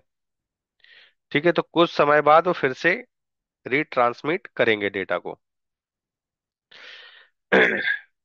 एडवांटेज यही है हमारा, efficient in wide network where detecting collision is easy. तो ये हाफ डुप्लेक्स पे यूज होता था कि हमारा जो डेटा है वो कॉलिज कोलाइड ना हो आपस में, डिस्कार्ड ना हो, है ना। अब इसमें हमारा टाइम लगता था। CSMA CD is mostly obsoleted today because modern Ethernet use full duplex switching which prevent collision। CSMA CA जो है, CD हमारा तो वाइड में यूज होता था हब में, CSMA CA जो है वो वाईफाई में यूज होता है, carrier sense multiple access with collision avoidance. इसमें क्या यूज होता है, यहाँ पे हम वाईफाई पे, ये यूआरएल के थ्रू तो कनेक्ट है नहीं, ये वाईफाई के थ्रू कनेक्ट है, तो यहाँ पे हम कॉलिजन को डिटेक्ट नहीं कर कर सकते हैं। तो फिर हम उसको अवॉइड कैसे करेंगे कि एट ए टाइम पे डेटा हमारा जो है प्रॉब्लम में ना आए, डिस्कार्ड ना हो। तो इसका prevent collision before they happen, since wireless device can not detect collision directly. How CMS how CMS CA work, तो कैरियर सेंस में कहते हैं device check if the channel is idle. तो सबसे पहले तो वही है, चैनल को चेक करेगा जिसके थ्रू आप कनेक्टेड हो वो आइडल है या नहीं है। Avoid mechanism, if the channel is busy the device wait for retrying. अगर उसको चैनल बिजी मिलता है तो दूसरी डिवाइस क्या करेगी, वेट करेगी डेटा को ट्रांसफर करने के लिए। होता क्या है, सबसे पहले यहाँ पे आरटीएस जाता है, रिक्वेस्ट टू सेंड, कि मैं आपको डेटा भेजना चाहता हूँ तो मैं रिक्वेस्ट कर रहा हूँ। जो रिसीवर एंड है वो उसको सीटीएस भेजेगा, क्लियर टू सेंड, कि आप मुझे डेटा भेज सकते हो, अभी क्लियर है। तो आरटीएस जाता है, sender request permission to send the data. CT है कि रिसीवर ग्रांट परमिशन, तो जिसको डेटा भेजना है वो आरटीएस भेजता है कि मैं आपको डेटा भेजना चाहता हूँ। सीटीएस उसको परमिशन अलाउ करता है कि हाँ अभी आप भेज सकते हो, मैं मेरा किसी के साथ और मतलब ट्रांसमिशन नहीं चल रहा है। ठीक है ना। तो इस तरीके से हम क्या कर सकते हैं, कॉलिजन को अवॉइड कर सकते थे वाईफाई में। ठीक है ना। तो वही सब लिखा है, ट्रांसमिशन का एक्नॉलेजमेंट मिलता है, फिर डेटा सेंड होता है। Advantage, reduce collision in wireless network. But ये क्या है, लेटेंसी को इंक्रीज करता था, क्योंकि पहले आरटीसी जा रहा है, फिर उसका हमें रिप्लाई मिलेगा, फिर हम डेटा भेजेंगे इसमें। ये की डिफरेंस है जो हमने डिस्कस किया है, कि ये हमारा वायर्ड में है, ये हमारा वायरलेस में है। ठीक है ना। Detect and handle collision after they occur, prevent collision before they occur. यहाँ पे डिटेक्ट कब होता है, कॉलिजन होने से पहले, और ये कॉलिजन के बाद में, क्योंकि हम यहाँ पे आरटीसी और ये सब चीजें भेजते हैं। CSMA-CD is use in older wide network, Ethernet, CSMA। बाकी ये सब थ्योरी लिख रखी है मैंने, ये कैसे काम करती थी, बट अभी हमारा फुल डुप्लेक्स पे काम करता है, तो ये यूज में नहीं आता, ये स्विच में आता था हमारे पास। ठीक है ना। बस मेरे बताने का मोटिव ये था कि आपको पता होना चाहिए कि CSMA-CA और CSMA-CD चीजें होती हैं नेटवर्क में। वैसे कोई पूछने नहीं वाला आपसे, नेटवर्क में भी। तो डेटा लिंक लेयर के तीन काम होते हैं, जहाँ पे हम डेटा को ट्रांसमिट करते हैं, जिसमें सोर्स और डेस्टिनेशन मैक एड्रेस हमारा ऐड होता है। चेकसम, डेटा को चेक करने के लिए, जो अभी हमने बताया था, CRC। ठीक है ना। हाँ जी, किसी का कोई डाउट है, कुछ पूछना चाहेगा? सर साथ में इंटरव्यू क्वेश्चन भी अगर आप बता दिया करें ना तो ये बड़ा हेल्पफुल होगा। कौन सा क्वेश्चन? इंटरव्यू वाले, इंटरव्यू वाले? इंटरव्यू जी जी जी। अच्छा, नेटवर्क लेयर पे मतलब। मतलब कोर्स में जो जो जिस तरह से ये क्वेश्चन आते हैं, हम्म, लोग पूछते हैं, तो वो भी अगर बता दें साथ साथ में तो वो भी अच्छा होगा। जितना मैं अभी पढ़ा रहा हूँ ना बेसिक, ये बहुत ही इंपॉर्टेंट है आपके लिए। आप ISP पे जाओगे या कहीं पे भी नेटवर्क लेवल पे इंटरव्यू देने जाओगे, या फिर किसी और भी लेवल पे इंटरव्यू दोगे, तो पता, मैंने मैंने खुद इंटरव्यू दिया है, और हमारे खुद सीनियर जब इंटरव्यू लेते हैं, वो बिल्कुल बंदे से ही नहीं पूछते कि आपको पता है BGP प्रोटोकॉल कैसे काम करता है, आपको पता है IBR कैसे काम करता है, इंटर राउटिंग स्विचिंग में। सबसे ज्यादा क्वेश्चन पूछते हैं IP एड्रेस में, सबनेटिंग में, OSI मॉडल में, फिर डिवाइस के बिहेवियर में, कि कौन सी डिवाइस किस लिए यूज होती है और किस लेयर पे काम करती है और क्या उसका काम है। अगर हमने इतना बता दिया ना, हमारा सिलेक्शन पक्का है। किसी भी ISP में आप इंटरव्यू देके देख लो, वो यही पूछते हैं कि आपको पता है सबनेटिंग क्या है। अच्छा, वो आपको एक नेटवर्क एड्रेस दे देंगे, बोलेंगे इसको इसकी सबनेटिंग करके दिखाओ। वो इसी मॉडल के बारे में पूछेंगे कि किस लेयर का क्या काम है। ठीक है। उसके बाद नेटवर्क डिवाइस के बारे में पूछेंगे, फिर ये पूछ लेंगे आपको पता है लैपटॉप में IP कैसे साइन करते हैं, क्या करते हैं, ये बेसिक सारी चीजें पूछेंगे। नेटवर्क CCNA में यहीं तक पूछते हैं। जब आपके पास एक्सपीरियंस हो जाता है 1-2 साल का, फिर आप कहते हो कि मैं L2 इंजीनियर पे स्विच होना चाहता हूँ, मैं L2 इंजीनियर का इंटरव्यू दे रहा हूँ, फिर आपसे राउटिंग प्रोटोकॉल के बारे में पूछते हैं। फिर आपको डीपली पूछते हैं आपसे कि आपको पता है BGP कैसे काम करेगा, अब मुझे ये बताओ MPLS कैसे काम करता है नेटवर्क में, ये बताओ हमसे। ठीक है ना।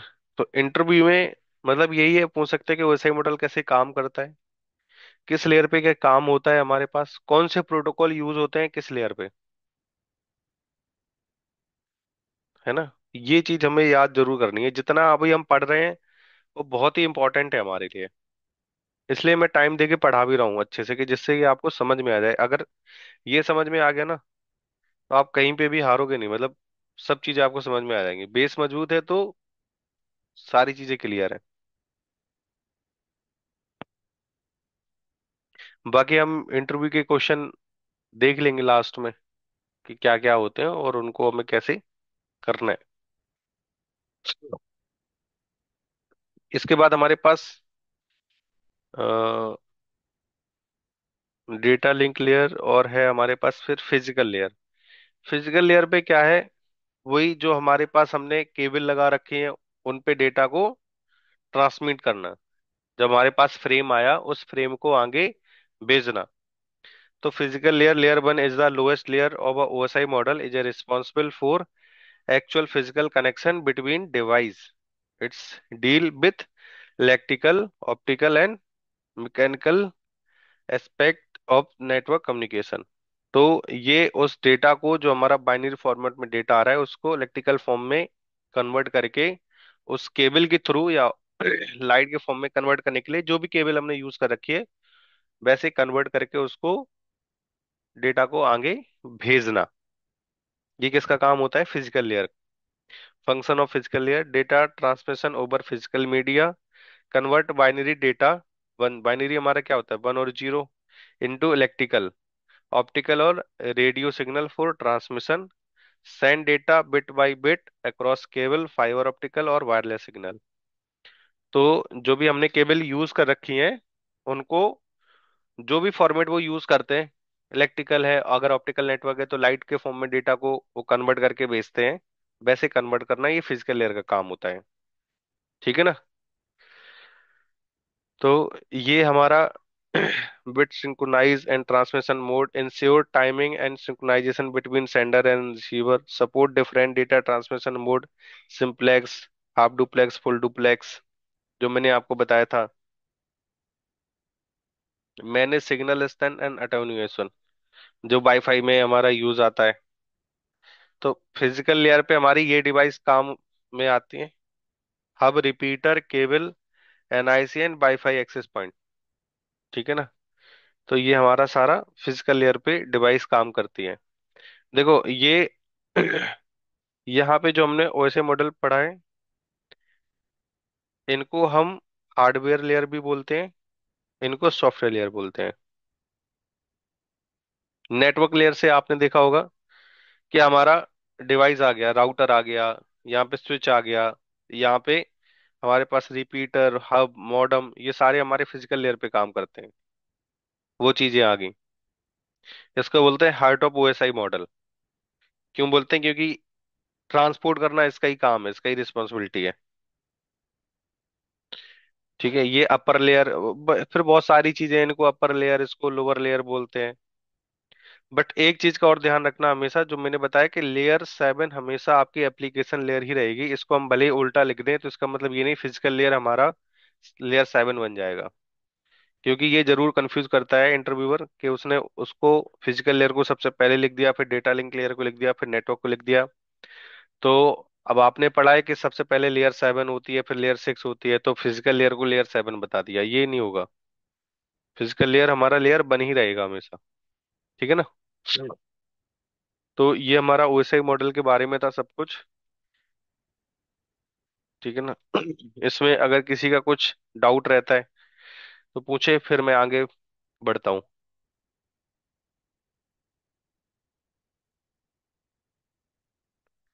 चलिए जी, वेरी गुड। अब हम पढ़ने वाले हैं आईपी एड्रेस के बारे में। इसको मैं क्लियर कर देता हूँ एक बार स्क्रीन को।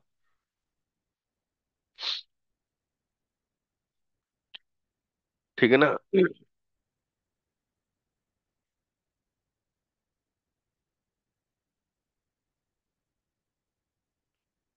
तो सबसे पहले क्या है कि आईपी एड्रेस क्या है?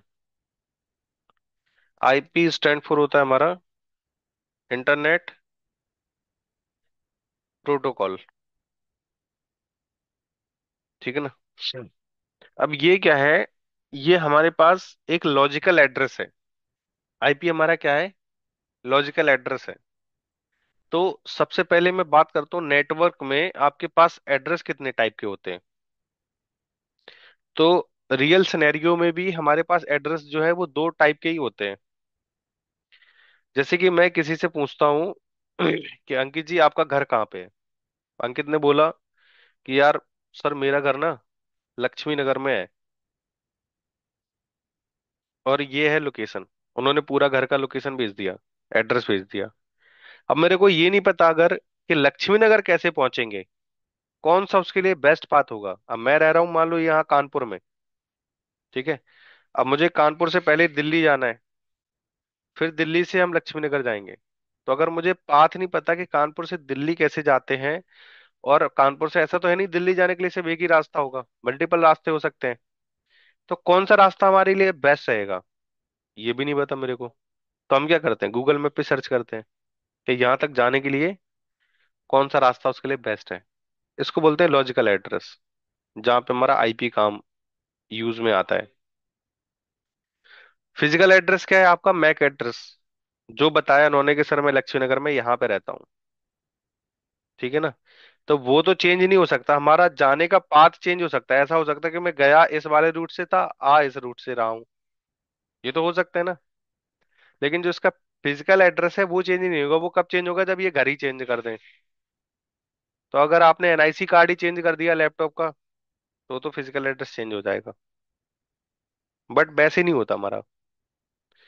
ठीक है, तो यहाँ पे हमारे पास एड्रेस में दो टाइप के एड्रेस होते हैं नेटवर्क में।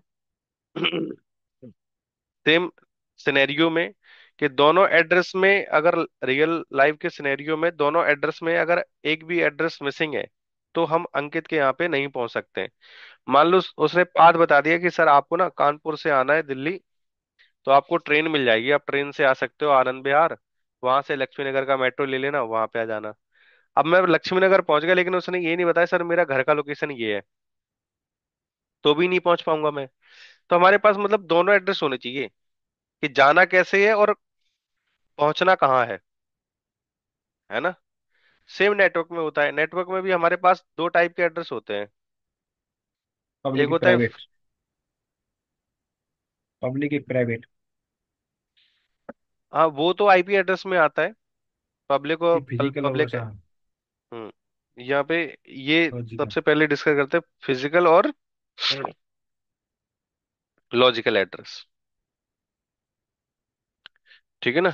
तो फिजिकल में क्या है हमारे पास, मैक एड्रेस है, और लॉजिकल में क्या है हमारे पास, आईपी एड्रेस है।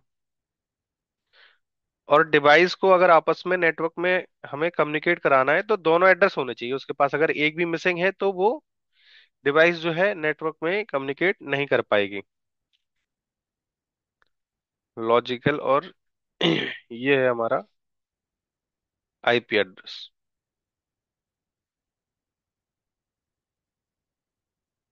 ठीक है। तो हम जो पढ़ने वाले हैं अभी आईपी एड्रेस के बारे में, आपको मैक एड्रेस के बारे में बता दूंगा। 48 का होता है, यूनिक होता है, हेक्साडेसिमल से हम रिप्रेजेंट करते हैं इसको। ठीक है ना, मैक एड्रेस के बारे में। तो अभी हम पढ़ने वाले हैं आईपी एड्रेस के बारे में। अच्छा दोस्तों, एक चीज और है, मैं उसी मॉडल में आपको एक चीज और बताना भूल गया यहाँ पे। कहीं मैंने देख रखा है नियर नेटवर्क सिनेरियो, फिजिकल। हाँ, IEEE। आई ट्रिपल ई तो बनाया इसने। नेटवर्क के वर्ड। देखो, OSA model versus TCP IP model. जो हम अभी तक ओएसआई मॉडल पढ़ रहे थे, ओएसआई मॉडल के बारे में, ये हमारा एक कॉन्सेप्चुअल मॉडल है, जिसके थ्रू हम समझ सकते हैं कि नेटवर्क जो है आपका, नेटवर्क में डिवाइस कैसे कम्युनिकेट करते हैं। बट एक्चुअल में जो यूज हो रहा है वो है टीसीपी आईपी मॉडल, जिसमें कितनी लेयर है, चार लेयर है। जैसे अभी हमने 7 लेयर में पढ़ा है, टीसीपी आईपी मॉडल में कितनी लेयर है हमारे पास।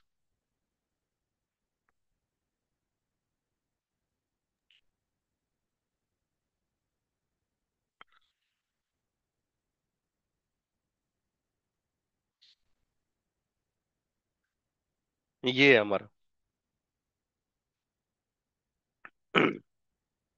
कोई कोई इसमें 5वें लेयर बताता है ना, कहीं कहीं कोई बताता है 5 लेयर भी होता है इसमें। अच्छा TCP। जी। नहीं दोस्त, मैंने तो वैसे अभी चार ही पढ़ी हो सकती हैं, चार ही होती हैं टीसीपी आईपी में। अच्छा अच्छा। तो ये हमारा ओएसआई मॉडल है, ये टीसीपी आईपी मॉडल है। तो यहाँ पे जो 7 लेयर में हमने पढ़ा था कि इस लेयर का ये काम है, इस लेयर का वो काम है, तो उनको कंबाइन कर दिया। जैसे एप्लीकेशन प्रेजेंटेशन सेशन को कंबाइन करके एक एप्लीकेशन लेयर बना दिया टीसीपी आईपी में। ठीक है। तो ये अलग अलग जो लेयर काम करती थी, वो यहाँ पे एक लेयर काम करती है। ट्रांसपोर्ट लेयर ही है, नेटवर्क लेयर ही है, डेटा लिंक लेयर और फिजिकल लेयर को हमने नेटवर्क एक्सेस लेयर बना दिया। काम वही है जो हम ओएसआई मॉडल में पढ़ के आए हैं। ओएसआई मॉडल एक हमारा कॉन्सेप्चुअल मॉडल है, जहाँ पे हम हर एक लेयर का अलग अलग फंक्शनैलिटी समझते हैं कि कैसे काम होता है। और टीसीपी आईपी मॉडल हमारा एक्चुअल में यूज होता है, जहाँ पे एप्लीकेशन प्रेजेंटेशन सेशन जो अलग अलग लेयर अलग अलग चीजों को परफॉर्म कर रही थी, वहां पे एप्लीकेशन लेयर अकेले काम करती है। सेम ट्रांसपोर्ट लेयर है, नेटवर्क लेयर है।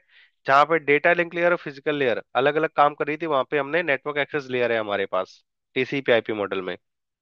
बाकी काम सारा सेम ही है, जो वैसा ही मॉडल है वही टीसीपी आईपी। ठीक है ना। तो ये डिफरेंस भी हमने लिखा हुआ है डेवलप बाय आईएसओ। इसको जो टीसीपी आईपी मॉडल को डेवलप किया था डीओडी ने, डिपार्टमेंट ऑफ डिफेंस ने। इसमें कितनी लेयर है? 7। इसमें कितनी लेयर है? 4। ये हमारा क्या है? थ्योरेटिकल मॉडल है, जहाँ पे हम थ्योरी डिस्कस करते हैं, जहाँ पे हम पढ़ते हैं कि हमारे डिवाइस कैसे कम्युनिकेट कर रहे हैं आपस में। ठीक है, नेटवर्क में। ये क्या है? प्रैक्टिकल मॉडल है जो रियल नेटवर्क में यूज होता है, हमारा टीसीपी आईपी मॉडल। ठीक है, यहाँ पे वही एप्लीकेशन लेयर के बारे में बताया कि यहाँ पे सेपरेट है, एप्लीकेशन अलग है, प्रेजेंटेशन अलग है। यहाँ पे उसको कंबाइन कर दिया एप्लीकेशन में। ये प्रोटोकॉल के बारे में बताया गया है। Example, the internet primarily follow up the TCP/IP model, but the OSI model is used for learning and troubleshooting। OSI model जो हमारा यूज होता है वो लर्निंग पर्पज से यूज होता है और ट्रबल शूटिंग पर्पज से। तो ये समरी है इसका। तो ये यही मैं एक बार बताना चाह रहा था आपको कि एक्चुअल में हमारा यूज होता है TCP/IP मॉडल। वैसे मॉडल हमारा क्या है, एक लर्निंग पर्पज से है, जिससे कि आपको समझ में आए एक्चुअली में डेटा हमारा कैसे ट्रांसमिट हो रहा है, कैसे कनेक्ट होते हैं तो डिवाइस नेटवर्क में। ठीक है। तो वापस से हम अपने टॉपिक पे आ जाते हैं, दैट इज आईपी एड्रेस। तो आईपी का काम क्या होता है, एक बार हम डिस्कस करते हैं। An IP address is a logical and unique numerical identifier assigned to every device connect to a network. देखो, ये हमारा एक लॉजिकल एड्रेस होता है और यूनिकली आइडेंटिफायर होता है उस नेटवर्क में। उस नेटवर्क में वो क्या है, उस डिवाइस का एक यूनिक एड्रेस होगा। जैसे कि मान लो ये हमारा स्विच लगा है और स्विच से हमने ये पीसी कनेक्ट कर दिया आपस में। ठीक है ना। और ये हमारा लिंक ये हमने लगा दिया ऐसे।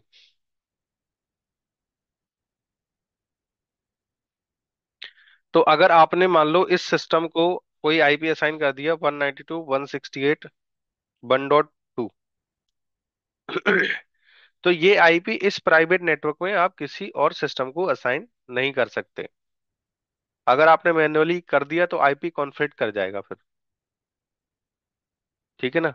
नेटवर्क में लूप भी बन सकता है इसके, इस चीज, अगर आपने ऐसा कर दिया इस केस की वजह से। तो आपको इस नेटवर्क में ये जो दूसरी डिवाइस है उसको दूसरा आईपी असाइन करना पड़ेगा आपको, 1.3। इसको 1.4। नहीं तो उसको पता कैसे चलेगा कि हमें किसको भेजना है? अगर आपने एक सिस्टम को दो आईपी असाइन कर दी, अब आप सिस्टम ए से कनेक्ट करना चाहते हो, उसको कैसे पता है सिस्टम ए को हमें ट्रैफिक भेजना है? कैसे डिसाइड करेगा वो? तो ये यूनिकली आइडेंटिफायर नंबर होता है उस नेटवर्क में। ठीक है, जिससे हम आइडेंटिफाई करते हैं डिवाइस को कि ये डिवाइस यहाँ पे रिलोकेट करती है, यहाँ पे लोकेट करती है, और ट्रांसफर हमें डेटा को जो है यहाँ पे ट्रांसफर करना है। ठीक, it allow device to send and receive data over the internet और a local network. It's layer 3 technology and we can change IP address to the device. Device का क्या है, हम आईपी एड्रेस चेंज कर सकते हैं। जैसे कि मैक एड्रेस चेंज नहीं होता, मैक एड्रेस तभी चेंज होगा जब आपका एनआईसी कार्ड चेंज होगा। ठीक है ना। बट आईपी एड्रेस आप सिस्टम का चेंज कर सकते हो कि अभी आपने जो आईपी इसको असाइन कर रखी है वो आप इसको कर दो, इसकी आईपी इसको असाइन कर दो। तो जब इस पीसी से ये पीसी को कम्युनिकेट करोगे तो फिर से रिक्वेस्ट जाएगी, फिर से सारा चीज बनेगा, और पैकेट जो है उसी डिवाइस को भेजा जाएगा जिस डिवाइस में वो आईपी असाइन है। ठीक है ना। By do we use IP address in network? Unique identifier of device. Uniquely हमें अगर उस नेटवर्क में डिवाइस को आइडेंटिफाई करना है तो फिर हम कैसे करेंगे? With the help of IP. Every device need a unique address to communicate. Example, your phone or laptop have different IP address when connect to a Wi-Fi.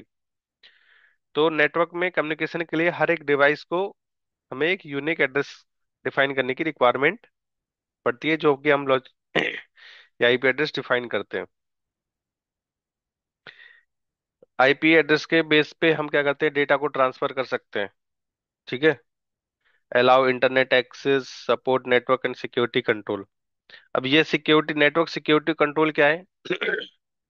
अगर आप चाहते हो कि ये वाला जो पीसी है इस पीसी से कम्युनिकेट ना कर पाए, तो आप आईपी के बेस पे रूल भी बना सकते हैं, हम यहाँ पे राउटर में बना सकते हैं। या हमारे पास वैसे भी डिफरेंट नेटवर्क की अगर डिवाइस है, जैसे मान लो एक हमने स्विच लगा दिया यहाँ पे, ठीक है ना, दो पीसी हमने ये कनेक्ट कर दिया है, दो पीसी हमने यहाँ पे कनेक्ट कर दिया, स्विच हमारे पास एक ही है। मैं अभी लेयर टू पे नहीं जा रहा हूँ, नहीं लेयर टू पे हम ये विलन के थ्रू भी अचीवमेंट कर सकते हैं, ये चीज जो मैं आपको एक्सप्लेन कर रहा हूँ। बट आपको क्या है, आपने एक ही स्विच से चारों पीसी कनेक्ट कर दिया है।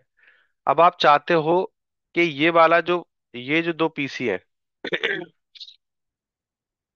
वो इन दोनों से कम्युनिकेट ना कर पाए, और ये वाले जो पीसी हैं वो इन दोनों से कम्युनिकेट ना कर पाए, बट स्विच आपके पास एक ही है। तो आप क्या कर सकते हैं, तो हम यहाँ पे कर सकते हैं कि इन पीसी को डिफरेंट नेटवर्क का आईपी असाइन कर देंगे या डिफरेंट नेटवर्क की रेंज दे देंगे। ठीक है ना। ये सेम नेटवर्क डिफरेंट नेटवर्क कैसे होगा, हम पढ़ने वाले हैं अभी आगे। और यहाँ पे हमने दूसरा नेटवर्क इसको असाइन कर दिया। अब बोलोगे सर देखने में तो सेम ही लग रहा है, ये डिफरेंट नेटवर्क कैसे हुआ? देखो यहाँ पे वन है, यहाँ पे टू है, ठीक है ना, थर्ड वाले कॉलम में। तो इसके बेस पे ये डिफरेंट डिफरेंट नेटवर्क हो गए हमारे पास।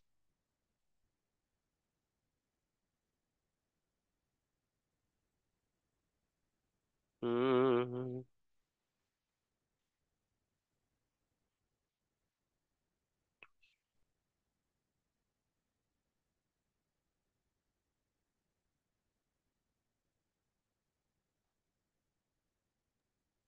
हाँ यार देखो, ये अंकित जी ने जैसे क्वेश्चन पूछा है कि हम क्या एक सिस्टम से सारे सिस्टम का आईपी एड्रेस देख सकते हैं, कि किस सिस्टम को हमने क्या आईपी असाइन किया है, यही है ना क्वेश्चन आपका, प्राइवेट नेटवर्क में? हाँ यही है सर। देख सकते जैसे हैं, देख मतलब सकते हैं। हम। तो बहुत सारे टूल्स आते हैं, जैसे कि आईपी स्कैनर आता है हमारे पास।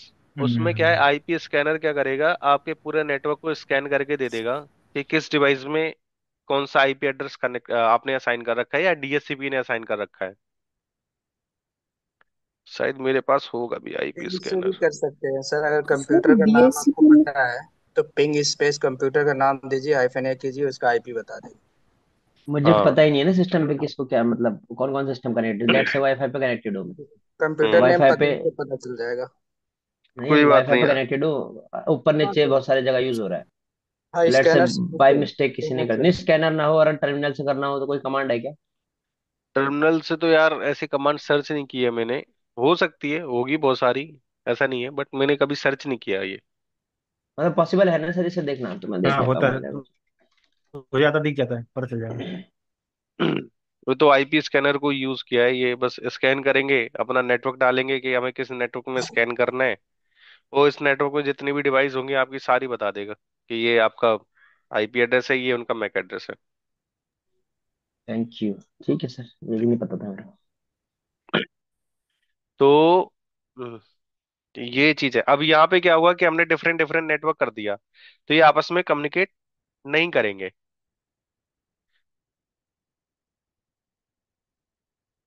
तो ये भी हमने, अगर सिक्योरिटी हमें इस टाइप की अचीवमेंट करनी है कि ये एनवायरनमेंट जो है इस एनवायरनमेंट से कम्युनिकेट ना कर सके, तो हम आईपी के बेस पे ये चीज कर सकते हैं। ठीक है ना। तो आईपी एड्रेस समझ में आया? आईपी क्या है हमारा, internet protocol, it is use for identify device in the network and it is a logical address of each device. यहाँ पे हर एक डिवाइस का क्या है, एक लॉजिकल एड्रेस है, और उस नेटवर्क में उसको यूनिकली आइडेंटिफाई करने के लिए हम आईपी को असाइन करते हैं। अब हमारे पास दो टाइप्स में आईपी एड्रेस होती है। एक होता है IPv4 और एक होता है IPv6। IP version 4 and IP version 6। ठीक है ना। तो कभी कभी इंटरव्यू क्या पूछता है कि जैसे ये मैंने डिफरेंस लिख रखे हैं, अभी IPv4 और IPv6 में क्या डिफरेंस है। तो कभी कभी इंटरव्यू हमसे पूछता है, इंटरव्यूअर पूछता है कि व्हाट इज आईपी एड्रेस। तो हम आईपी एड्रेस का फुल फॉर्म ना बता के हम उसको डिफरेंस बता देते हैं कि IPv4 is a 32 bit address, है ना। Each part divide in 8 bits और इट कंटेंट दिस जो भी हमने डिफरेंट लिख रखा है वो डिफरेंस बता के हम चले आते हैं। जबकि एक्चुअल में वो ये पूछ रहा है कि आईपी एड्रेस क्या है, मैं वो बताओ। तो उसको बताना है कि IP address is a internet protocol which is use to identify device in the network and it is a logical address of each device. ठीक है, हर एक डिवाइस का ये क्या है, एक लॉजिकल एड्रेस है। या ये जो डेफिनेशन हमने लिख रखी है ये वाली चीज। तो अभी हमारे पास दो टाइप के आईपी एड्रेस होते हैं, IPv4 एंड IPv6। तो IP वर्जन 4 जो अभी हम लिखते आ रहे हैं इस टाइप में, ये हमारा IPv4 है। और अभी जो आपने एक भेजा था स्क्रीनशॉट, दैट इज IPv6, जो आपको मिल रहा था नोकिया में। ठीक है ना। Yes sir. तो वो हमारा IP वर्जन 6 का फॉर्मेट था। तो अब इन दोनों में डिफरेंस क्या है डिस्कस कर लेते हैं, IPv4 एंड IPv6 में। तो हमारा ये क्या है, 32 बिट एड्रेस है, जहाँ पे IPv6 क्या है हमारा, 128 बिट एड्रेस है। देखो बिट क्या होती है हमारे पास,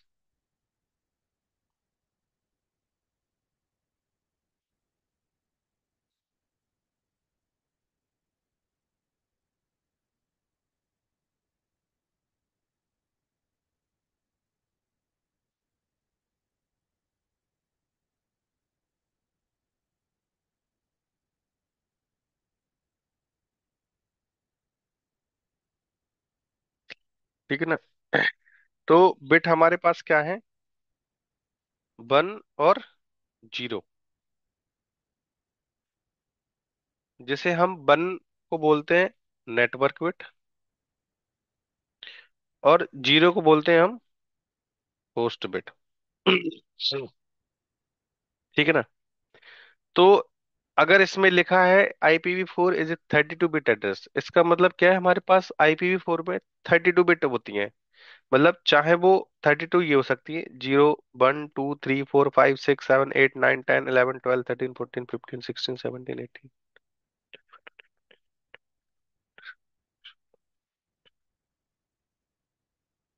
मतलब ऐसे मान लो 32 ये है हमारे पास बिट, इन बिट की बात कर रहे हैं। या फिर 32 टाइम्स क्या हो सकता है हमारे पास, 1 हो सकता है। मिनिमम तो यही होगा ना, मैक्सिमम हमारे पास यही होगा।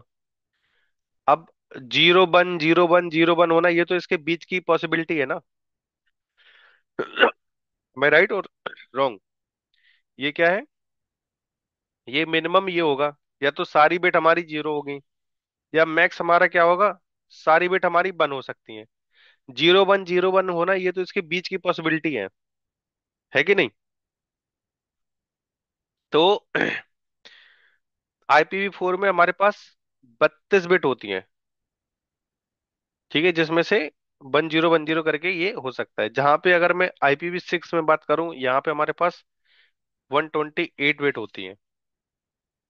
IPv6 हमारे कितने बिट का एड्रेस है, 128 बिट का।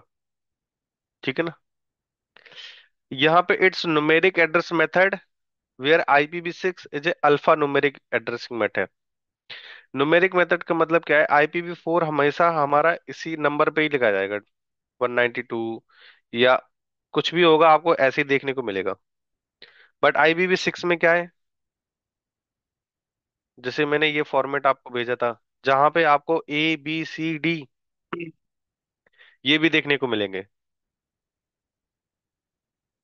ठीक है, क्यों मिलेंगे, कैसे मिलते हैं, ये मैं अभी आगे डिस्कस करूंगा। तीसरा डिफरेंस क्या है, it's divided into 4 part and each part content 8 bit address that is also known as octet. IPv4 को 4 पार्ट में डिवाइड किया है, जैसे कि ये 32 बिट है, तो 32 बिट को 4 पार्ट में डिवाइड किया है और हर एक पार्ट में 8 बिट है। कितनी है? 8। तो 1 2 3 4 5 6 7 8। एक पार्ट ये हो गया, ठीक है। 1 2 3 4 5 6 7 8। दूसरा पार्ट ये हो गया हमारे पास,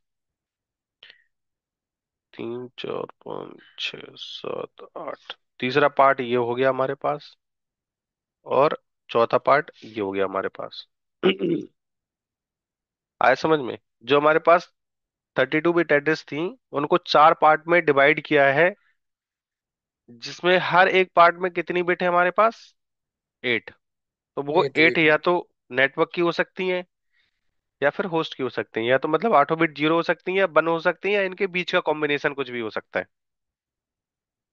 जिसे हम ऑक्टेट बोलते हैं।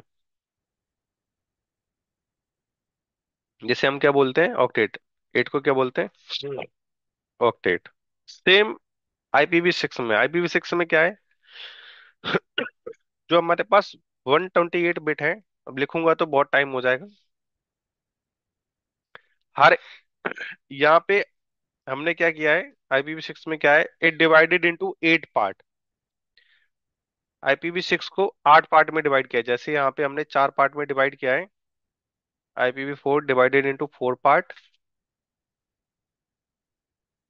Where IPv6 it's divided into 8 part. Sir ये IPv6 है ना सर, बाद में कवर कर लेना सर, ये IPv4 कंफ्यूज हो जाएगा सर। नहीं, एक्चुअल में थोड़ा सा आपको डिफरेंस समझ में आ जाए कि क्या है IPv4 में, फिर उसके बाद सर कंटिन्यू। IPv4 वो ही कह रहा हूँ सर, ये इसमें सब इसके अलग ही, ये पूरा टॉपिक ही अलग है ना एक्चुअली, इसलिए कह रहा हूँ, नहीं बाकी नहीं आप देख।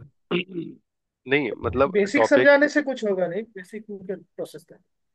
हाँ यही है। देखो IPv6 है तो पूरा टॉपिक अलग, बट थोड़ा सा डिफरेंस बता रहा हूँ, 4 5 पॉइंट है इसमें, कुछ उतना है नहीं कि ये हमारा क्यों यूज होता है, कैसे यूज होता है ना। बाकी हम उसको देख लेंगे। इतना सिंपल है यार, कुछ नहीं है। 8 पार्ट में हमने इसको डिवाइड किया है, और हर एक पार्ट में हमारे पास 16 बिट है,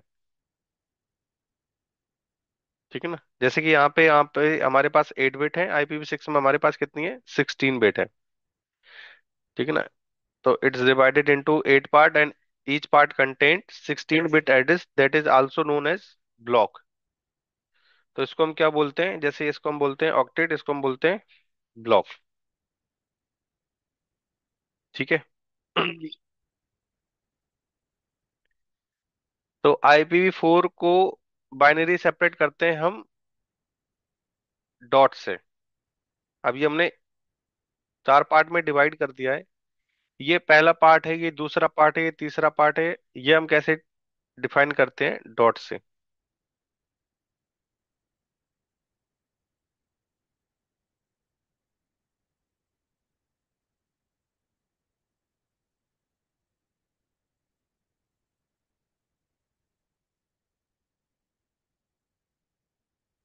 जहां पे IPv6 में जो हम पार्ट को डिवाइड करते हैं, वो हम करते हैं कॉलन से, कि पहला पार्ट हमारा ये है, दूसरा पार्ट ये है, तीसरा पार्ट ये है, ठीक है ना। और अगर हमने बीच में ऐसा कर दिया तो मतलब बाकी जो पार्ट है वो इसके अंदर है। तो IPv6 divided into 4 and each part content 8 bit address, जहाँ पे IPv4 binary bits are separated by dot. तो मैंने देखा होगा, हम जब भी IPv4 का एड्रेस लिखते हैं, तो मैं हमेशा 192, अगर मान लो मैंने ये IP लिखा है कुछ भी, 192.168.1.1, तो ये हमने डॉट यूज करता हूँ मैं हमेशा। तो ये क्या है, 4 पार्ट हमने लिखे हैं, हर एक पार्ट को हमने डॉट से डिफाइन किया है, सेपरेट किया है। ये पहला पार्ट है, ये दूसरा पार्ट है, ये तीसरा पार्ट है। जहाँ पे IPv6 में कॉलन यूज होता है, जैसे आपने जो एक एड्रेस भी भेजा है यहाँ पे चैट में, तो आप वो देखोगे वहां पे कॉलन यूज हो रखा है, वहां पे डॉट नहीं है, ठीक है ना। तो पार्ट को डिवाइड करने के लिए हम IPv6 में कॉलन को यूज करते हैं।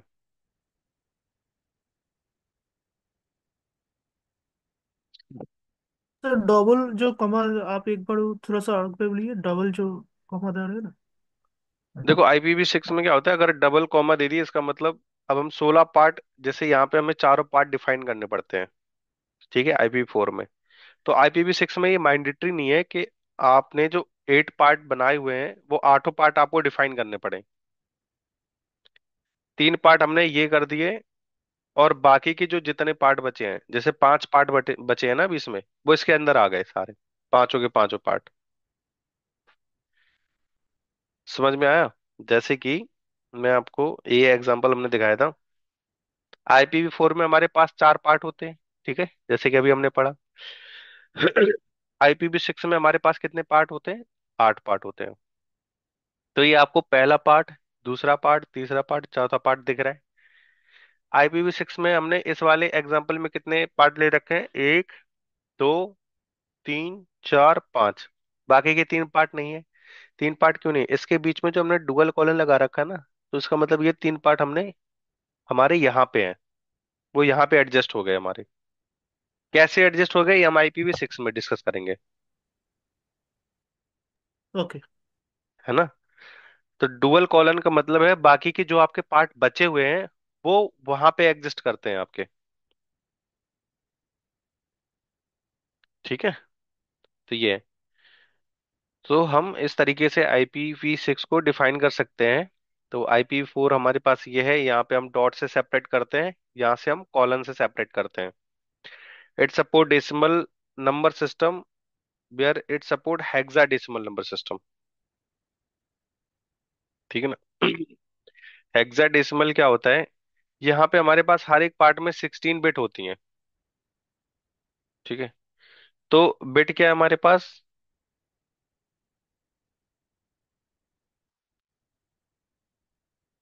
जैसे आपको यहाँ पे 1, रुकना, पानी पीता हूँ मैं एक बार, रुकना।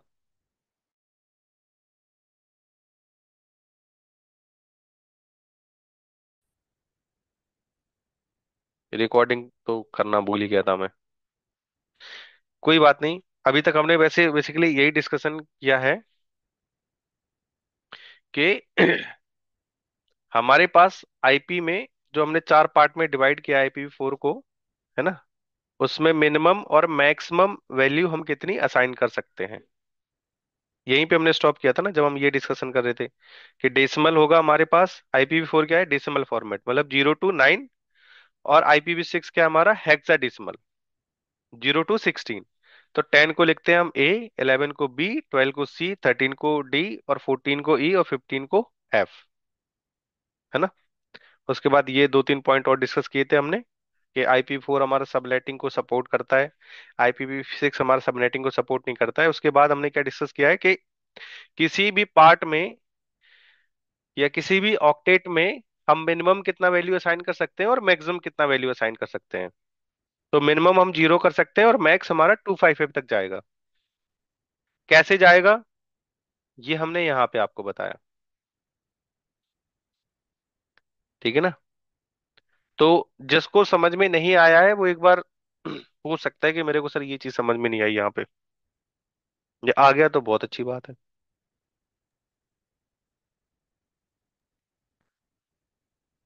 तो सर ठीक, रिकैप कर दीजिए ये वाला थोड़ा, बिल्कुल। रिकॉर्डिंग में भी आ जाएगा। ठीक है, तो मैं इसको हटा के एक बार बना ही देता हूँ फिर से।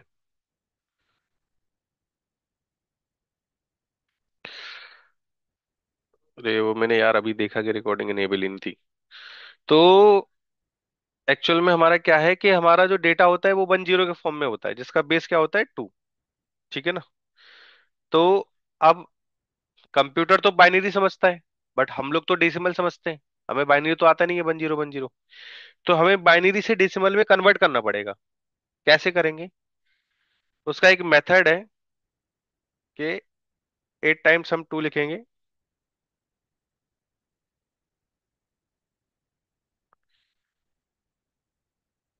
1, 2, 3, 4, 5, 6, सर 7। IPv6 में सबनेटिंग नहीं होती? नहीं नहीं नहीं, 8।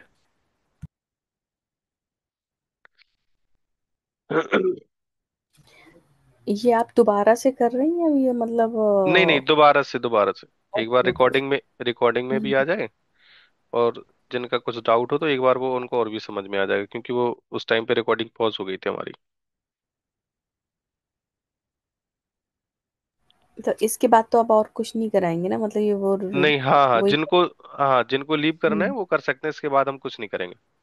Okay okay, thank you. Most welcome, most welcome.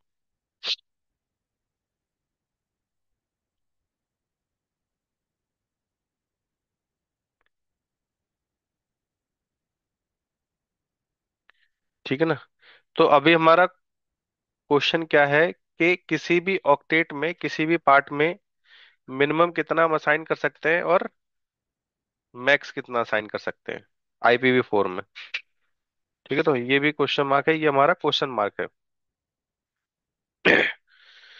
तो अब हमें क्या है, डेसिमल फॉर्मेट समझना है कि कितना हम असाइन कर सकते हैं, कितना नहीं कर सकते हैं। तो हमने बोला था कि हमारे पास दो केस ऐसे हो सकते हैं। सबसे लोएस्ट केस क्या हो सकता है, इनकी पहले वैल्यू लिख लेते हैं। तो 2 की पावर 0 का मतलब है 1। किसी की पावर 0 का मतलब है उसकी वैल्यू 1। 2 की पावर 1 का मतलब है 2। ठीक है, इसका मतलब है हमारे पास 4। इसका मतलब हमारे पास क्या है, 8।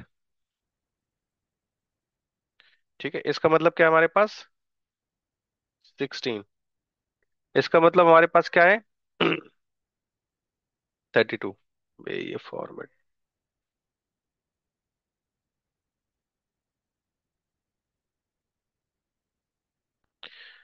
और इसका मतलब हमारे पास है 64, और इसका मतलब क्या है हमारे पास, 128। ठीक है, ये इनकी हमने वैल्यू लिख दी। अब सबसे लोएस्ट हमारे पास क्या हो सकता है IP4 में, या तो सारी बिट हमारी 0 हो सकती हैं, है ना, एक ऑक्टेट में। अगर सारी बिट 0 है, ठीक है, 0, 0, ये भी 0 है, ये भी 0 है, ये भी है, ये भी है। तो अगर हम 0 को मल्टीप्लाई करते हैं किसी से भी, 0 को मल्टीप्लाई 128 से किया हमने, 0 को मल्टीप्लाई 64 से किया, 0 को मल्टीप्लाई फिर हमने 32 से किया, सेम फिर 0 को मल्टीप्लाई हमने 16 से किया, 0 को मल्टीप्लाई 8 से किया, 0 को मल्टीप्लाई हमने 4 से किया, 0 को मल्टीप्लाई हमने 2 से किया, सेम यहाँ पे। तो किसी का मल्टीप्लाई हम किसी से भी करते हैं तो हमारे पास क्या आता है, 0। ये भी हमारा क्या होगा, 0। ये भी क्या है, 0। ये भी 0 है, ये भी 0 है, ये भी 0। तो हर एक 0 को अगर हम ऐड करेंगे तो हमें कितना मिलेगा, 0। मतलब मिनिमम हम कितना असाइन कर सकते हैं किसी भी ऑक्टेट में, 0। है ना, आया समझ में। सबसे लोएस्ट यही हो सकता है। अब सबसे हाईएस्ट केस हमारे पास क्या हो सकता है IP4 में, या तो सारी बिट हमारी क्या हो सकती है, बन हो सकती है। ठीक है ना, हाईएस्ट केस क्या है हमारे पास, बन हो सकते हैं सारी बिट। ये भी हमारा बन हो गया, ये भी बन हो गया, ये भी बन हो गया, ये भी बन है, ये भी बन है, ये भी, और ये भी, एंड ये भी। तो अगर हम 1 का मल्टीप्लाई करते हैं 128 से तो हमें क्या मिलेगा, 128। सेम 1 का मल्टीप्लाई 64 से क्या मिलेगा, 64, 32, 16, 8, 4, 2, एंड 1। अगर हम इन सबको ऐड करते हैं, 128 plus 64 plus 32 plus 16 plus 8 plus 4 plus 2 equal to 255।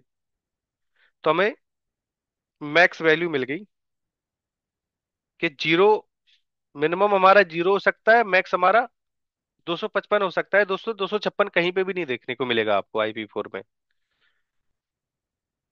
अब जितनी भी पॉसिबिलिटी बनती है, वो जैसे मान लो 00 1 1 0 1 0 1 0 करके ऐसा कुछ है, तो वो इसके बीच का पॉसिबिलिटी है। लोएस्ट हमारा 0 0 हो सकता है, हाईएस्ट हमारा 1 1 1 हो सकता है। तो इसलिए IPv4 में हर एक पार्ट में, जो हमने 4 पार्ट में डिवाइड किया है, मिनिमम हम 0 असाइन कर सकते हैं और मैक्सिमम कितना कर सकते हैं, 255, 255। सेम इस पार्ट में 0 से 255। सेम इस पार्ट में थर्ड वाले में 0 से 255, 0 से 255। क्यों कर सकते हैं? That is the reason behind of it. ये रीजन मैंने आपको एक्सप्लेन किया है। ठीक है ना? इसी इसमें किसी का कुछ डाउट, कुछ पूछना है, कुछ समझ में ना आया हो, दोबारा रिवाइज कर दिया हमने इसको, नो सर। है ना? इसके बाद हम ये IPv4 की क्लासेस देखेंगे, फिर उसके बाद पब्लिक प्राइवेट देखेंगे, क्या है क्या नहीं है। ये चीज जिसको समझ में आ गई ना, उसको सबनेटिंग बहुत अच्छे से समझ में आ जाएगा। तब हम आगे सबनेटिंग के बारे में डिस्कस करेंगे। ठीक है ना? क्लास के बारे में डिस्कस करेंगे, जो हमारा क्लास 1 से लेके 126 तक ही क्यों गया, इसके बारे में भी हम डिस्कस करेंगे आगे, जो हमारा रेंज है। ठीक है? तो अभी के लिए हम यहीं कंटिन्यू यहीं तक रखते हैं, उसके बाद मिलेंगे नेक्स्ट वीकेंड में। ठीक है जी? तो ये रिकॉर्डिंग में शेयर ओके कर सर। दूंगा आपको, ओके। आप देख लेना। थैंक चलिए, मोस्ट वेलकम। Thank you.